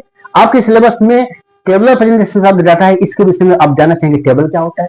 एक आकार होता है जो बनता है किससे, डिसेक्शन से, यानी कट पीट करके, किस चीज का, कॉलम और रो, उसे कहते हैं टेबल। अब जो मैंने बना दिया, बड़ा आपको लगा कि सर तो कोई भी समझा सकता है, नहीं, तो जो मैंने आसानी से समझाया ना, इसमें कई कंपोनेंट होते हैं। अब उस कंपोनेंट को समझने की कोशिश करें, ठीक है। कंपोनेंट में देखिए, यहां देखिए क्या लिखा हुआ है, स्टैटिस्टिक्स ऑफ इकोनॉमिक्स लिखा हुआ है ना, ठीक है। तो अब इसी तरह से एक और बोर्ड हम लगा दें आपको, फिर एक और बोर्ड हम लगा दें, है ना, और बहुत दूर होकर के मैं समझाऊं। देखो ये क्या लिखा हुआ है, स्टैटिस्टिक्स फॉर इकोनॉमिक्स, और सब में लिखा हुआ हूं, और अंदर जो कंटेंट है सब में अलग अलग है। तब स्पेशली बताने के लिए कैसे सर तीनों में से कौन सा, तब मैं कह दूं कि बेटा जो बोर्ड नंबर 1 है ना, उसमें देखो। तो पहला कंपोनेंट हो गया क्या, नंबर ऑफ टेबल ऊपर सबसे दिया रहेगा, ठीक है। उसके नीचे कि ये क्या बताना चाहता है, नंबर ऑफ टेबल क्या बताना चाहता है, ये कुछ बताना चाहता है। चलो, तो पूरा इस बोर्ड के अंदर जो लिखा हुआ है, अब देखने में समय लगेगा, लेकिन अगर सबकी समरी एक सेंटेंस के माध्यम से या कुछ वर्ड्स के माध्यम से हम बता दें, तो वो होता है जैसे स्टैटिस्टिक्स फॉर इकोनॉमिक्स, इसे कहते हैं टाइटल। तो पहला कंपोनेंट क्या हो गया, नंबर ऑफ टेबल, दूसरा क्या हो गया, टाइटल। अब नीचे जो दिया हुआ है स्टैटिस्टिक्स की बात है, ठीक है। अब उसमें जो क्वांटिटी है उसका मेजरमेंट का यूनिट डिफरेंट डिफरेंट है। तब समझने के लिए कि भाई मीटर में है, किलोमीटर में है, सेंटीमीटर में है, किलोग्राम में है, लीटर में है, क्या बताना चाहते हैं सर, तो मैंने यहां पर लिख दिया unit of the measurement litre में, ठीक है। जो हेल्प किया इस टाइटल को बताने में। अब यहां मैंने लिखा है कलेक्शन ऑफ द डाटा, यहां लिखा है मैंने ऑर्गेनाइजेशन ऑफ द डाटा। इसका मतलब क्या कि इसके नीचे जितना भी है सब इसी को बता रहा है। तो ये जो शेप बना हुआ है ऊपर से नीचे तक, जो वर्टिकल कहते हैं आपके भाषा में, तो ऐसे कंडीशन में ये कॉलम है और इस कॉलम का एक टाइटल है जिसको स्टैटिस्टिक्स में कैप्शन कहते हैं। ये नेक्स्ट वन आपका कंपोनेंट हो गया। चलिए ठीक है। अब मान लीजिए कि यहां से मैंने शुरू किया और यहां से लेके यहां तक कुछ दिया हुआ है, उसके विषय में जानकारी प्राप्त करनी है और मैंने उसके विषय में यहां लिख दिया। तो यहां से लेके यहां तक की पूरे विषय की जानकारी प्राप्त करने के रो में जो लिखा हुआ है उसके टाइटल को स्टब कहते हैं। और जब वर्टिकल लाइन और हॉरिजॉन्टल लाइन यानी आपका जो कॉलम है और रो, कई कॉलम कई रो के डिसेक्शन से जो शेप बनेगा उसे हम सेल कहते हैं। और सभी सेल को जब मिला करके बताएंगे तो पूरा बोर्ड हो जाएगा, उसको हम बॉडी कहते हैं। अब इस सेल के अंदर क्या दिया हुआ है, उसमें से मान लीजिए किसी एक सेल के विषय में हम स्पेसिफिकली बताना चाहते हैं, जोर देना चाहते हैं, और नीचे हमने यहां पर लिख दिया, उसे कहते हैं फुटनोट। आप कह सकते हैं सब झूठ सच लिखे हुए हैं, क्या प्रूफ है कि आप सही लिखे हैं? तो हम सोर्स बताएंगे क्या, इकोनॉमिक सर्वे ऑफ इंडिया से मैं लेकर के लिखा हूं, इसलिए झूठ मत मानना तुम। और बातों बातों में मैंने आपको कंप्लीट कंपोनेंट बताया, किसका, एक टेबल का। तो ये हो गया आपका क्या, कंपोनेंट ऑफ टेबल। अब ये कंपोनेंट टेबल जब बनाए तो टेबल कई तरीके से बनते हैं, आधार उनका है मेन रूप से। तो अब देखिए टेबल बनाने के लिए आधार हमने क्या लिया, पहला आधार लिया पर्पज। भाई आप किस पर्पज से टेबल बना रहे हैं, कुछ समझाने के लिए ना, तो किस पर्पज से बना रहे हैं, क्या पर्पज है आपको टेबल बनाने का, ठीक है। अब मान लीजिए कि आपका जो पर्पज है, ठीक है, वो सिंपल पर्पज है, यानी सामान सभी लोगों को समझाने के लिए। तो सभी लोगों को समझाने के लिए जो टेबल बनाए वो सिंपल पर्पज टेबल हो गया। लेकिन हम कुछ लोगों को समझाने के लिए बना रहे थे तो क्या हो गया, ठीक है, स्पेशल पर्पज टेबल हो गया, है ना। दूसरा आधार लिया मैंने ओरिजिनलिटी, कि डाटा जो मैंने कलेक्ट किया वैसे ही टेबल में डाल दिया, तो वो ओरिजिनल टेबल हो गया, ठीक है ना। अब वो टेबल बहुत लंबा हो गया तो मैंने क्या किया, उसको परसेंटेज में कन्वर्ट कर दिया, तो डिराइव टेबल हो गया। और उसके बाद मैंने उसके बनाने के तरीके के आधार पर हमने टेबल बनाया, तो दो भागों में बन गया, एक सिंपल और दूसरा कॉम्प्लेक्स। और आपके सिलेबस में भी सिंपल और कॉम्प्लेक्स चलेगा। सिंपल में एक किसी फीचर के आधार पर टेबल बनता है, कॉम्प्लेक्स में 2, 3, 4, इसलिए कॉम्प्लेक्स करते हैं, जैसे 2 वे, 3 वे, 4 वे, तमाम वे टेबल कहते हैं। इस ढंग से आपको सब टेबल मिल गया। तो टेबल के आधार पर मैंने डाटा को समझा दिया, है ना। आपको मजा नहीं आया तो आपने कहा क्या, सर नहीं समझ आया, तो फिर मैंने डायग्राम का हेल्प लिया, है ना, बड़ा बड़ा चित्र बना करके मैंने समझाने का हेल्प लिया। और ऐसे कंडीशन में कई डायग्राम मैंने बनाया। आपके सिलेबस में कुछ ही है जो समझना है। अब जो डायग्राम का हेल्प लेकर के अब मैंने जो आपको समझाने की कोशिश किया डाटा को, तो ऐसे कंडीशन में पहला होगा बार डायग्राम। बार डायग्राम होगा। अब बार डायग्राम में कैसे समझाएंगे, बार क्या होता है, एक रेक्टेंगल होता है, ठीक है, और उसके आधार पर मैं समझाने की कोशिश किया। उसके बाद दूसरा होता है पाई डायग्राम। ठीक है, पाई मतलब अच्छे से जानते हैं, एक गोला चार्ट के माध्यम से, ठीक है ना, चार्ट के माध्यम से समझाएंगे। और उस गोले का जो पॉइंट होता है उसकी डिग्री कितनी होती है, 360 डिग्री होती है, इज इक्वल टू 2 पाई, इसलिए इसको हम पाई चार्ट कहते हैं। इसके माध्यम से हम आपको समझाएंगे, अभी समझाएंगे, घबराइए मत। फिर उसके बाद हिस्टोग्राम। हिस्टोग्राम में क्या होता है, बड़ा बड़ा रेक्टेंगल होता है, बार डायग्राम में अलग अलग होता है, इसमें सटा हुआ होता है, इसके माध्यम से डाटा आपको देने की कोशिश करेंगे, समझाने की कोशिश करेंगे। इसी हिस्टोग्राम में क्या करेंगे कि हिस्टोग्राम में जो उसके बीच बीच के पॉइंट होता है उससे एक लाइन खींच देंगे तो पॉलीगॉन हो जाएगा, उसके तो समझाने की कोशिश करेंगे, है ना। नहीं समझ में आएगा तो फिर ओजाइव से समझाने की कोशिश करेंगे। मतलब क्या, अब क्यूमुलेटिव फ्रीक्वेंसी सीरीज जैसे आप बनाते हैं उसके थ्रू जब हम उसको ग्राफ पेपर पर ड्रॉ करेंगे तो ओजाइव हो जाएगा, ठीक है। और तमाम सीरीज में से अगर टाइम सीरीज का हेल्प लेकर के इन डाटा को हमने अरेंज किया है टाइम के आधार पर और उससे हम ग्राफ पेपर समझाने की कोशिश करेंगे तो आपका क्या हो जाएगा, टाइम सीरीज ग्राफ हो जाएगा। अब आगे फिर देखिए कैसे समझाते हैं। तो इस सेगमेंट में अब देखिए, इस सेगमेंट में मतलब किस सेगमेंट्स में आपका ये सेकंड सेगमेंट है। पहला सेगमेंट 30 नंबर का कंप्लीट हो चुका है, ठीक है ना। अब यहां पर आपका जो आएगा वो 27 मार्क्स का आएगा और 27 मार्क्स में 5 स्टेज में से 2 स्टेज आता है और जो फोर्थ वन है आपका एनालिसिस ऑफ डाटा और फिफ्थ वन है इंटरप्रिटेशन ऑफ द डाटा, यही हम लोग पढ़ेंगे, ठीक है ना। तो स्टैटिस्टिकल टूल्स एंड इंटरप्रिटेशन के अंतर्गत जो भी सेगमेंट्स आते हैं आपके सिलेबस में वो है आपका measures of central tendency, correlation और इंडेक्स नंबर, ठीक है। तो आप इसको पहले देख लीजिए कंप्लीटली पहले, उसके बाद फिर हम आगे बात करेंगे। तो देखिए अब एक एक करके, तो एक चीज आप असल में समझ जाइए कि किसी भी सब्जेक्ट में जहां न्यूमेरिकल होता है ये डिपेंड होता है उसकी थ्योरी पे, यानी कॉन्सेप्ट आपका क्लियर है तो कैलकुलेट करना बिल्कुल आसान हो जाता है ना। जैसे कहते हैं ना कि समझ में सर नहीं आया, मतलब क्या, आप कॉन्सेप्ट समझना चाहते हैं, समझ लिए तो उस पर बेस्ट जितने भी क्वेश्चंस है ना आप सॉल्व कर लेंगे। इसलिए ये बहुत इंपॉर्टेंट, बहुत मेन है, इसको समझिए। तो इसमें से हम समझेंगे कि मेजर्स ऑफ सेंट्रल टेंडेंसी होता क्या है। तो देखिए ऑब्जर्वेशन में, ठीक है ना, जो आपने इन्वेस्टिगेट किया है और उसमें से जितने आइटम्स इनवर्स में होते हैं उससे जो आपने डाटा कलेक्ट किया है, कलेक्ट करने के बाद जब आपने इस्तेमाल किया है और उसमें से आप पता करना चाहें कि वास्तव में ऐसा कौन सा आइटम है जो सभी आइटम्स को रिप्रेजेंट करता हो, उसी आइटम्स को आप सेंट्रल टेंडेंसी कहते हैं। क्यों? क्योंकि उस आइटम की प्रवृत्ति होती है, टेंडेंसी होती है to represent to all the items, इसलिए उसी को ही एवरेज कहते हैं। अब एवरेज आपका 2 तरह का होता है, पहला होता है मैथमेटिकल एवरेज, दूसरा होता है पोजिशनल एवरेज।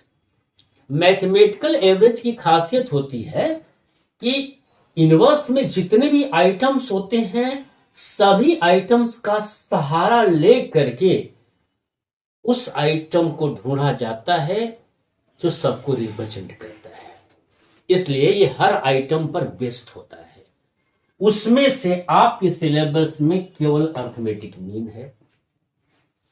पोजिशनल एवरेज की खासियत यह होती है कि वो सभी आइटम्स बेस्ट नहीं होता है, सभी आइटम्स का सहारा नहीं लेता है, बल्कि अपने पोजीशन का सहारा लेकर के वो बताता है कि हम सबको रिप्रेजेंट करते हैं।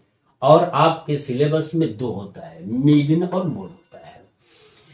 अर्थमेटिक मीन का साफ साफ मतलब होता है कि किसी वर्ष में जितने भी आइटम्स होते हैं सभी आइटम्स की वैल्यू को जोड़ देने के बाद जितने आइटम्स होते हैं उनसे आप भाग दे देते हैं, जो मिलता है उसे अर्थमेटिक मीन कहते हैं। यानी arithmetic mean is equal to summation x upon n, यही मीनिंग होता है। अर्थमेटिक मीन को जब आप कैलकुलेट करेंगे तो कैलकुलेशन में यही तरीका होता है, बस अंतर क्या होता है कि आप सीरीज वाइज जितना भी एनालिसिस होता है उसको सीरीज वाइज ही कैलकुलेट करते हैं। ठीक है, सीरीज से बाहर नहीं जा सकते हैं। जैसे इंडिविजुअल सीरीज है, डिस्क्रीट सीरीज है, कॉन्टिन्यूअस सीरीज है। अब उसमें से जब आप कैलकुलेशन करना शुरू करते हैं तो जो मेथड होता है, देखिए मेथड होता है कि जो आपके पास इन्वेस्टिगेशन या ऑब्जर्वेशन होता है वो कितना आसान है, कितना कठिन है, नंबर्स बहुत बड़े हैं या नंबर्स छोटे हैं, उस आधार पर मेथड की तैयारी की जाती है। तो अर्थमेटिक में कैलकुलेट करना है तो आप डायरेक्ट मेथड का हेल्प ले सकते हैं, जैसे ये डायरेक्ट है, या बहुत बड़े बड़े उसमें आइटम्स है, उसकी वैल्यू बहुत ज्यादा है तो छोटा कर सकते हैं, तो शॉर्टकट मेथड या एज्यूमेंट मेथड कहते हैं। और उससे भी बड़ा है तो उसे हम स्टेप डेविएशन मेथड कहते हैं। ठीक है, अब ये हो गया कैलकुलेट करने के लिए। ठीक है, तीनों सीरीज में। अब तीनों सीरीज में इसी तरह से सिंपल मेथड का हेल्प लेकर के आप कर सकते हैं। अब मान लीजिए कि होता क्या है ना कि जो यूनिवर्स में आइटम्स होते हैं, कहीं कहीं पर कुछ आइटम्स पर विशेष जोर दिया जाता है, इन्हें वेट दिया जाता है, तो उससे हम वेटेड अर्थमेटिक मीन कैलकुलेट करते हैं। ठीक है, तो इस ढंग से आप अर्थमेटिक मीन कैलकुलेट कर सकते हैं। अब आते हैं पोजिशनल एवरेज में। तो पोजिशनल एवरेज में आते हैं, दो होता है मीडियन और रिमोट, जैसे मैंने कहा। तो मीडियन की खासियत क्या होती है कि किसी यूनिवर्स में जितने भी आइटम्स होते हैं उसमें से पता करते हैं कौन आइटम है जो सबसे बीच में हो। तो पता करने के लिए सभी आइटम्स को पहले लाइन में सरियाया जाता है ना, उनको मतलब कि अरेंज किया जाता है। ठीक है, या तो सबसे छोटा पहले, उसके बाद बड़ा, उसके बाद बड़ा, लास्ट में सबसे बड़ा, या सबसे बड़ा फिर उससे छोटा, उससे सबसे छोटा, जैसे आपको पसंद है वैसे आप उसको अरेंज कर लीजिए। अरेंज करने के बाद देखिए कि कौन बीच में है। तो बीच में कैसे मानेंगे कि जो भी व्यक्ति ऐसा हो कि उसके बाद यानी उससे जो बड़े हैं, ठीक है, वो एक साइड में उससे आगे हो और बाकी के आधा जो है उससे छोटे हो, वो एक साइड में हो। इसका मतलब क्या कि वहां से अगर पता करें तो दोनों भाग को इक्वल पार्ट में वो आइटम डिवाइड कर सके।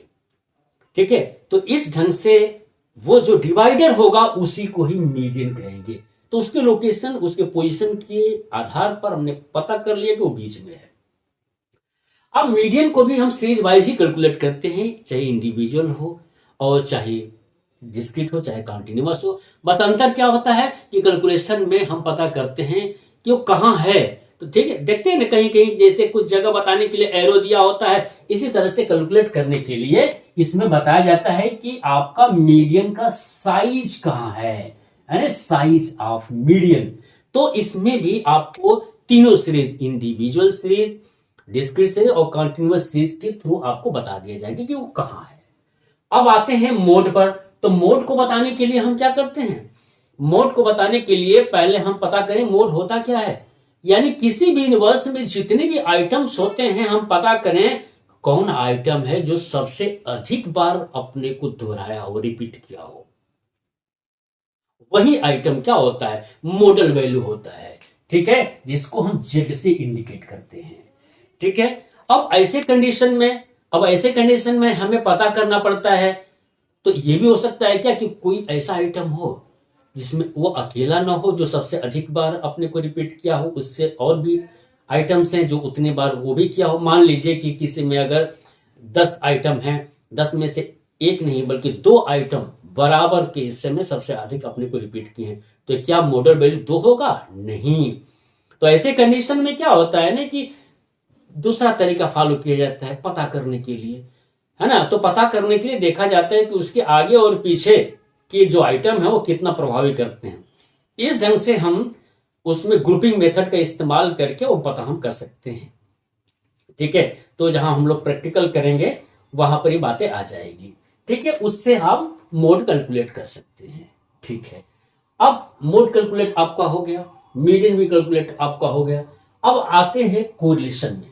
ठीक है, अब देखिए कोरिलेशन में मेजर ऑफ डिस्पर्सन आपके सिलेबस में नहीं है।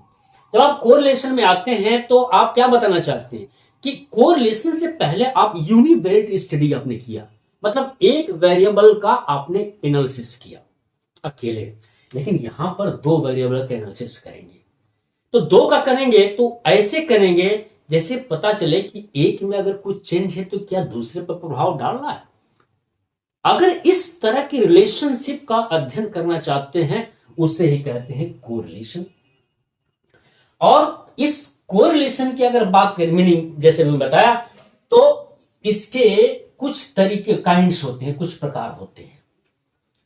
तो कोरिलेशन का जो प्रकार होता है उसमें से पहला तो होता है पॉजिटिव और निगेटिव, यानी दो ऐसे वेरिएबल हो या दो से अधिक ऐसे वेरिएबल हो कि अगर दोनों में से देखा जाए तो एक में परिवर्तन होता है और उसकी वजह से दूसरा में भी परिवर्तन होता है, और दोनों का सेम दिशा में परिवर्तन हो, एक बढ़े तो दूसरा भी बढ़े, एक घटे तो दूसरा भी घटे, तो उसे हम पॉजिटिव कोरिलेशन कहते हैं।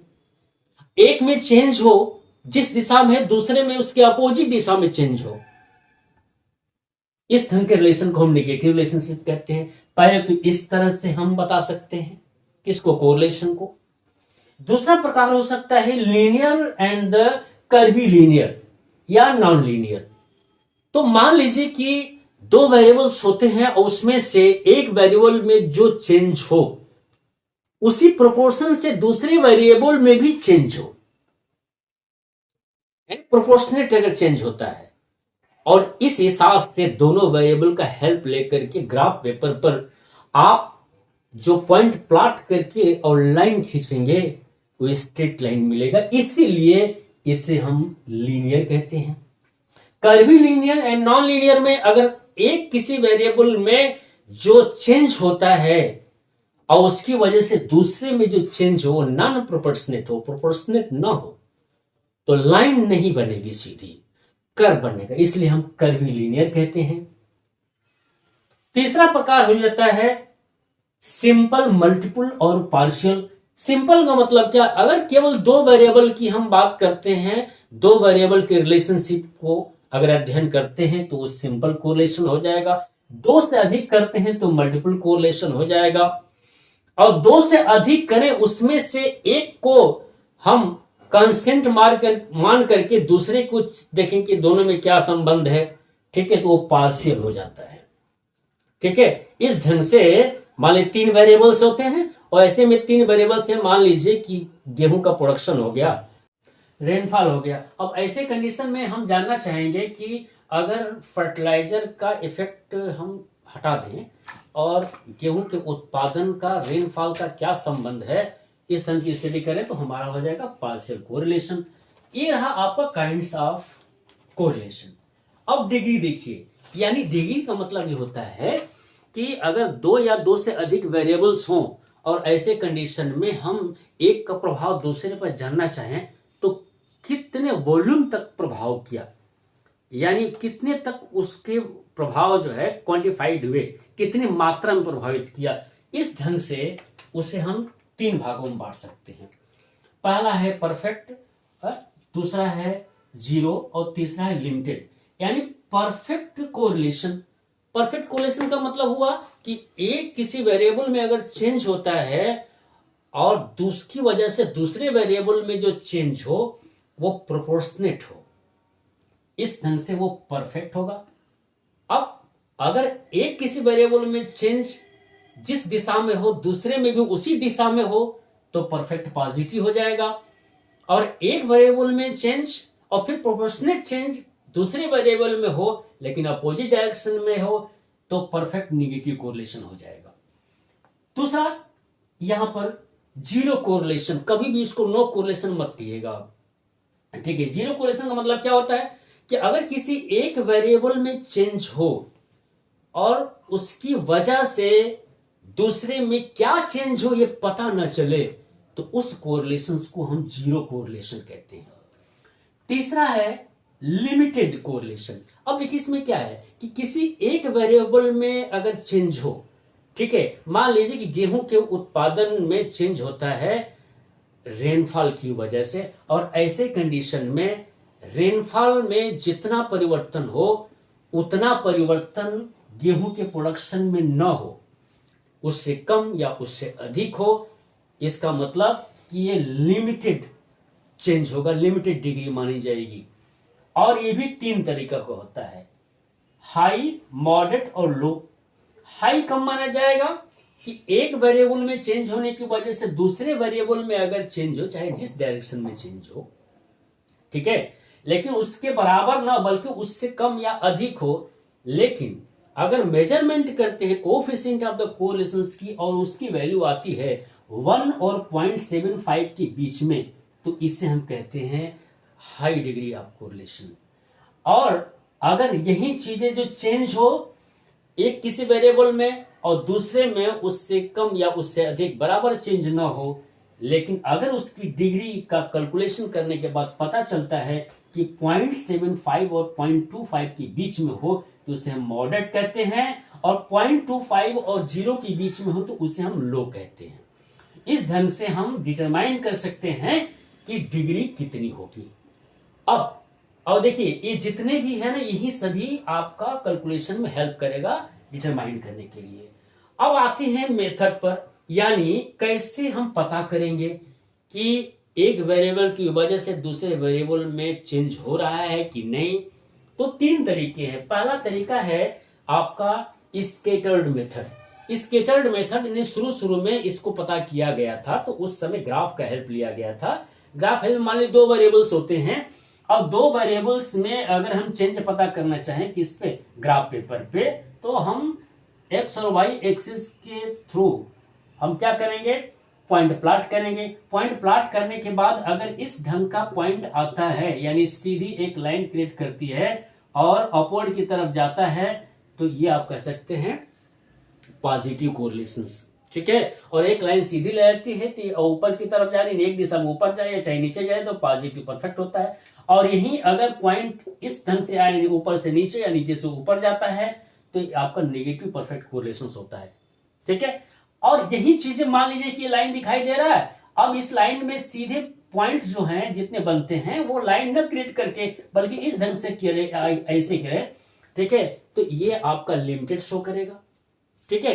अगर इस लाइन के इर्द गिर्द होगा तो आपका जो है लिमिटेड पॉजिटिव, इस लाइन के होता है लिमिटेड नेगेटिव होगा, ठीक है। लेकिन आपका जितने भी दोनों वेरिएबल्स में जो चेंज हम पॉइंट के थ्रू प्लॉट करते हैं और ऐसे ऐसे बनता है, तो आपको क्या लग रहा है कि कुछ पता चल पा रहा है कि आप दोनों में कोई रिलेशनशिप दिख रहा है, तो इसे हम कहते हैं जीरो कोरिलेशन।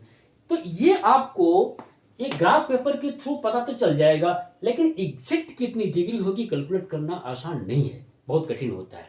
इसलिए बाद में इसमें परिवर्तन किया गया, इन्वेस्टिगेशन किया गया, इन्वेस्टिगेशन करने के बाद दूसरा पता चला, और इसमें कार्ल पियर्सन एक ऐसे स्टैटिस्टिशियन हुए, ठीक है, और ये बायोटेक्नोलॉजी के एक स्कॉलर भी थे, और उन्होंने जो खोज किया उसके आधार पर पता करने की कोशिश की कि ऐसे 2 या 2 से अधिक वेरिएबल्स हों तो उसमें हम कैसे पता कर सकते हैं कि कितनी कोएफिशिएंट ऑफ द कोरिलेशंस की डिग्री होगी, ठीक है। तो इसका डिग्री का पता चल सकता है। डिग्री का पता करने के लिए उन्होंने भी 4 मेथड का हेल्प लिया है।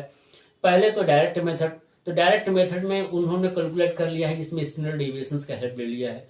उसके बाद फिर देखें कि भाई मान लीजिए कि आपका जो 2 वेरिएबल्स के आइटम्स की वैल्यू छोटा हो तब तो डायरेक्ट उसको कैलकुलेट कर लेंगे, लेकिन अगर वो थोड़ा सा बड़ा हो जाता है तो डायरेक्ट काम नहीं करता है, ठीक है ना। सॉरी, एक्चुअल मीन मेथड का हेल्प ले सकते हैं। अब मान लीजिए कि थोड़ा सा छोटा आइटम्स हो तो ऐसे कंडीशंस में वो डायरेक्ट मेथड का हेल्प ले सकते हैं, ठीक है। अब उसमें उसकी वैल्यू बढ़ती चली जाएगी तो एज्यूम मीन मेथड का, और बढ़ जाएगी तो स्टेप डेविएशंस का। इस तरह से 4 मेथड के थ्रू कार्ल पियर्सन जो है कैलकुलेट करने की कोशिश किया और इससे पूरी डिग्री पता चल जाएगा। लेकिन ये किसका, जो वेरिएबल्स 2 और 2 से अधिक जिसको हम क्वांटिफाई कर सके, जिनके रिलेशनशिप को क्वांटिटी में बता सकते हैं, वहां तक तो कार्ल पियर्सन सफल थे। लेकिन अगर कहीं ऐसे डाटा हो जिसका संबंध क्वालिटी से हो, तब ये हेल्प नहीं कर पाते हैं।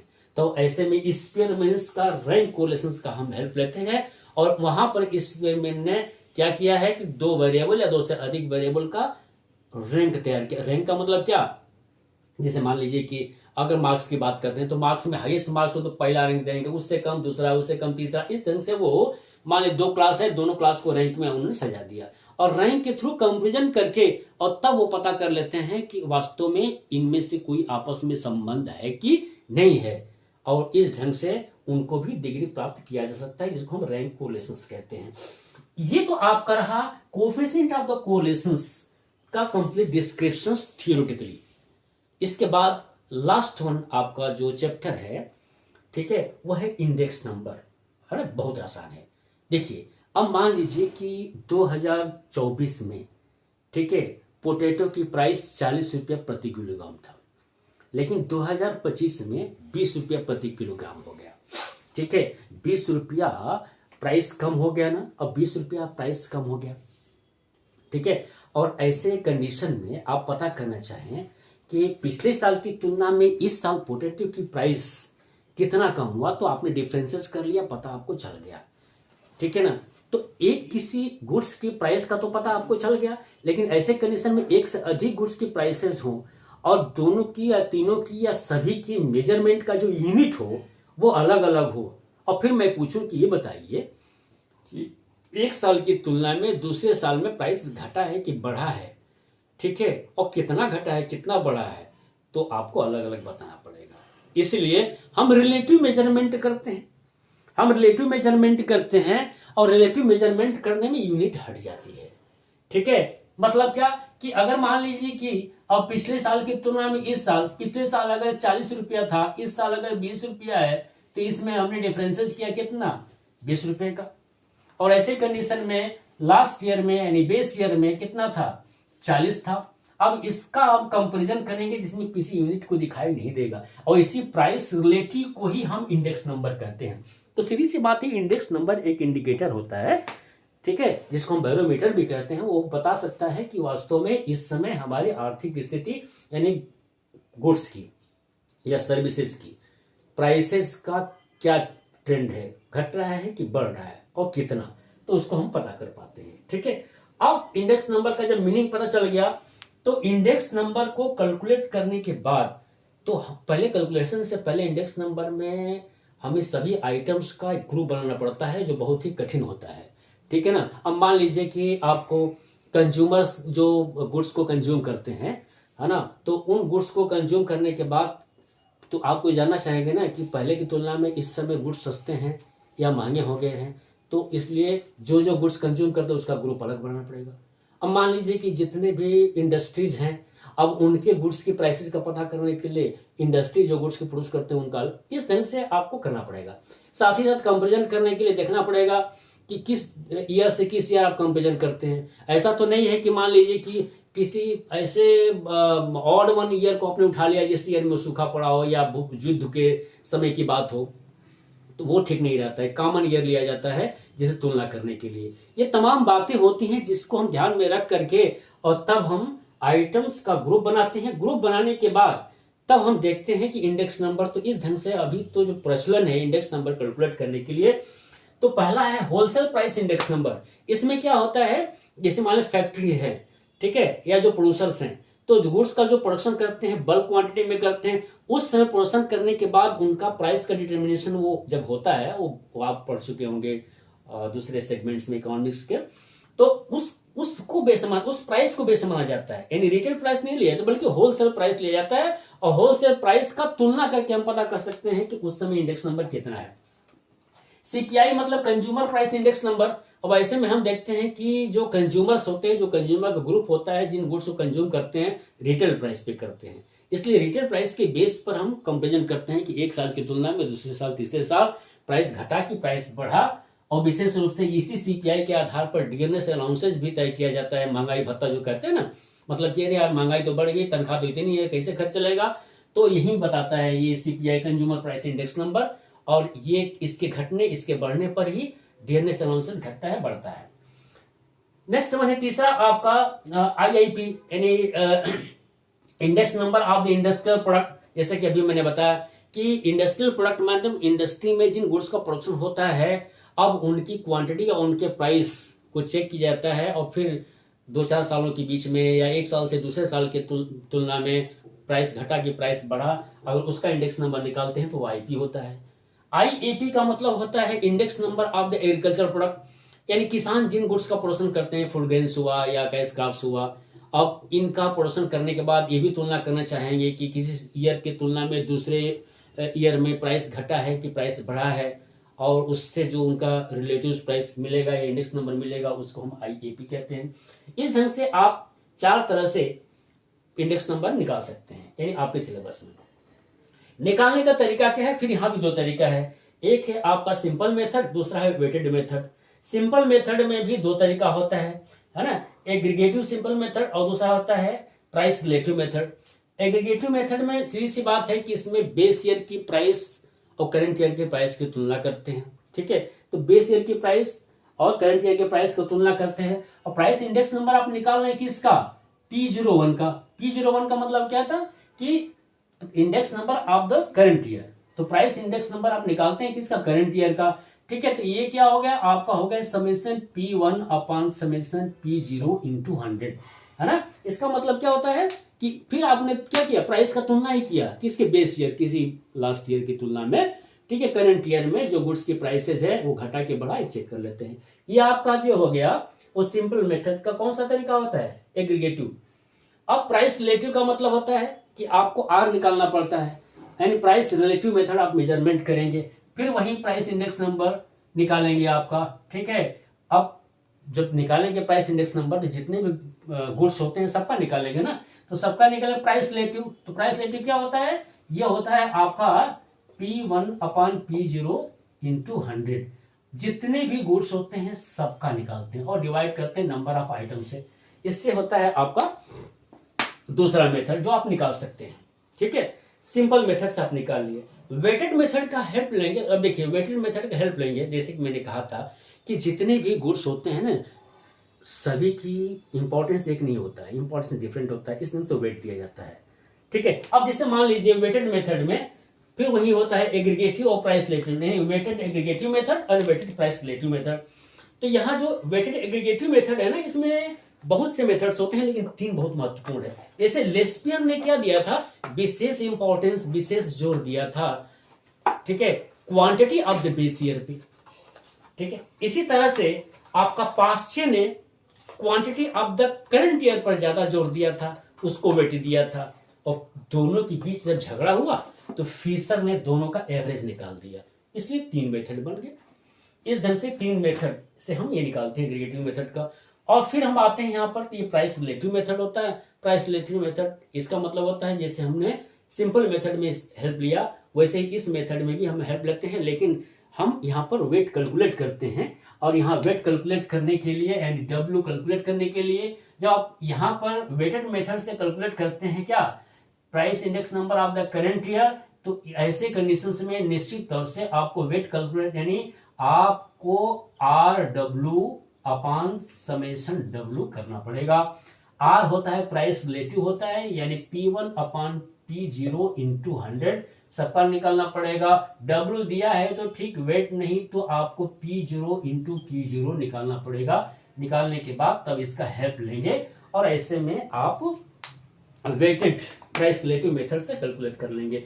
अब इन सभी चीजों को जो मैंने अभी डिस्क्राइब किया है थियोरेटिकली, ठीक है, आगे हमारे एक्सपर्ट इसके विषय में कंप्लीटली प्रैक्टिकली आपको समझाएंगे। आज इतना ही, धन्यवाद।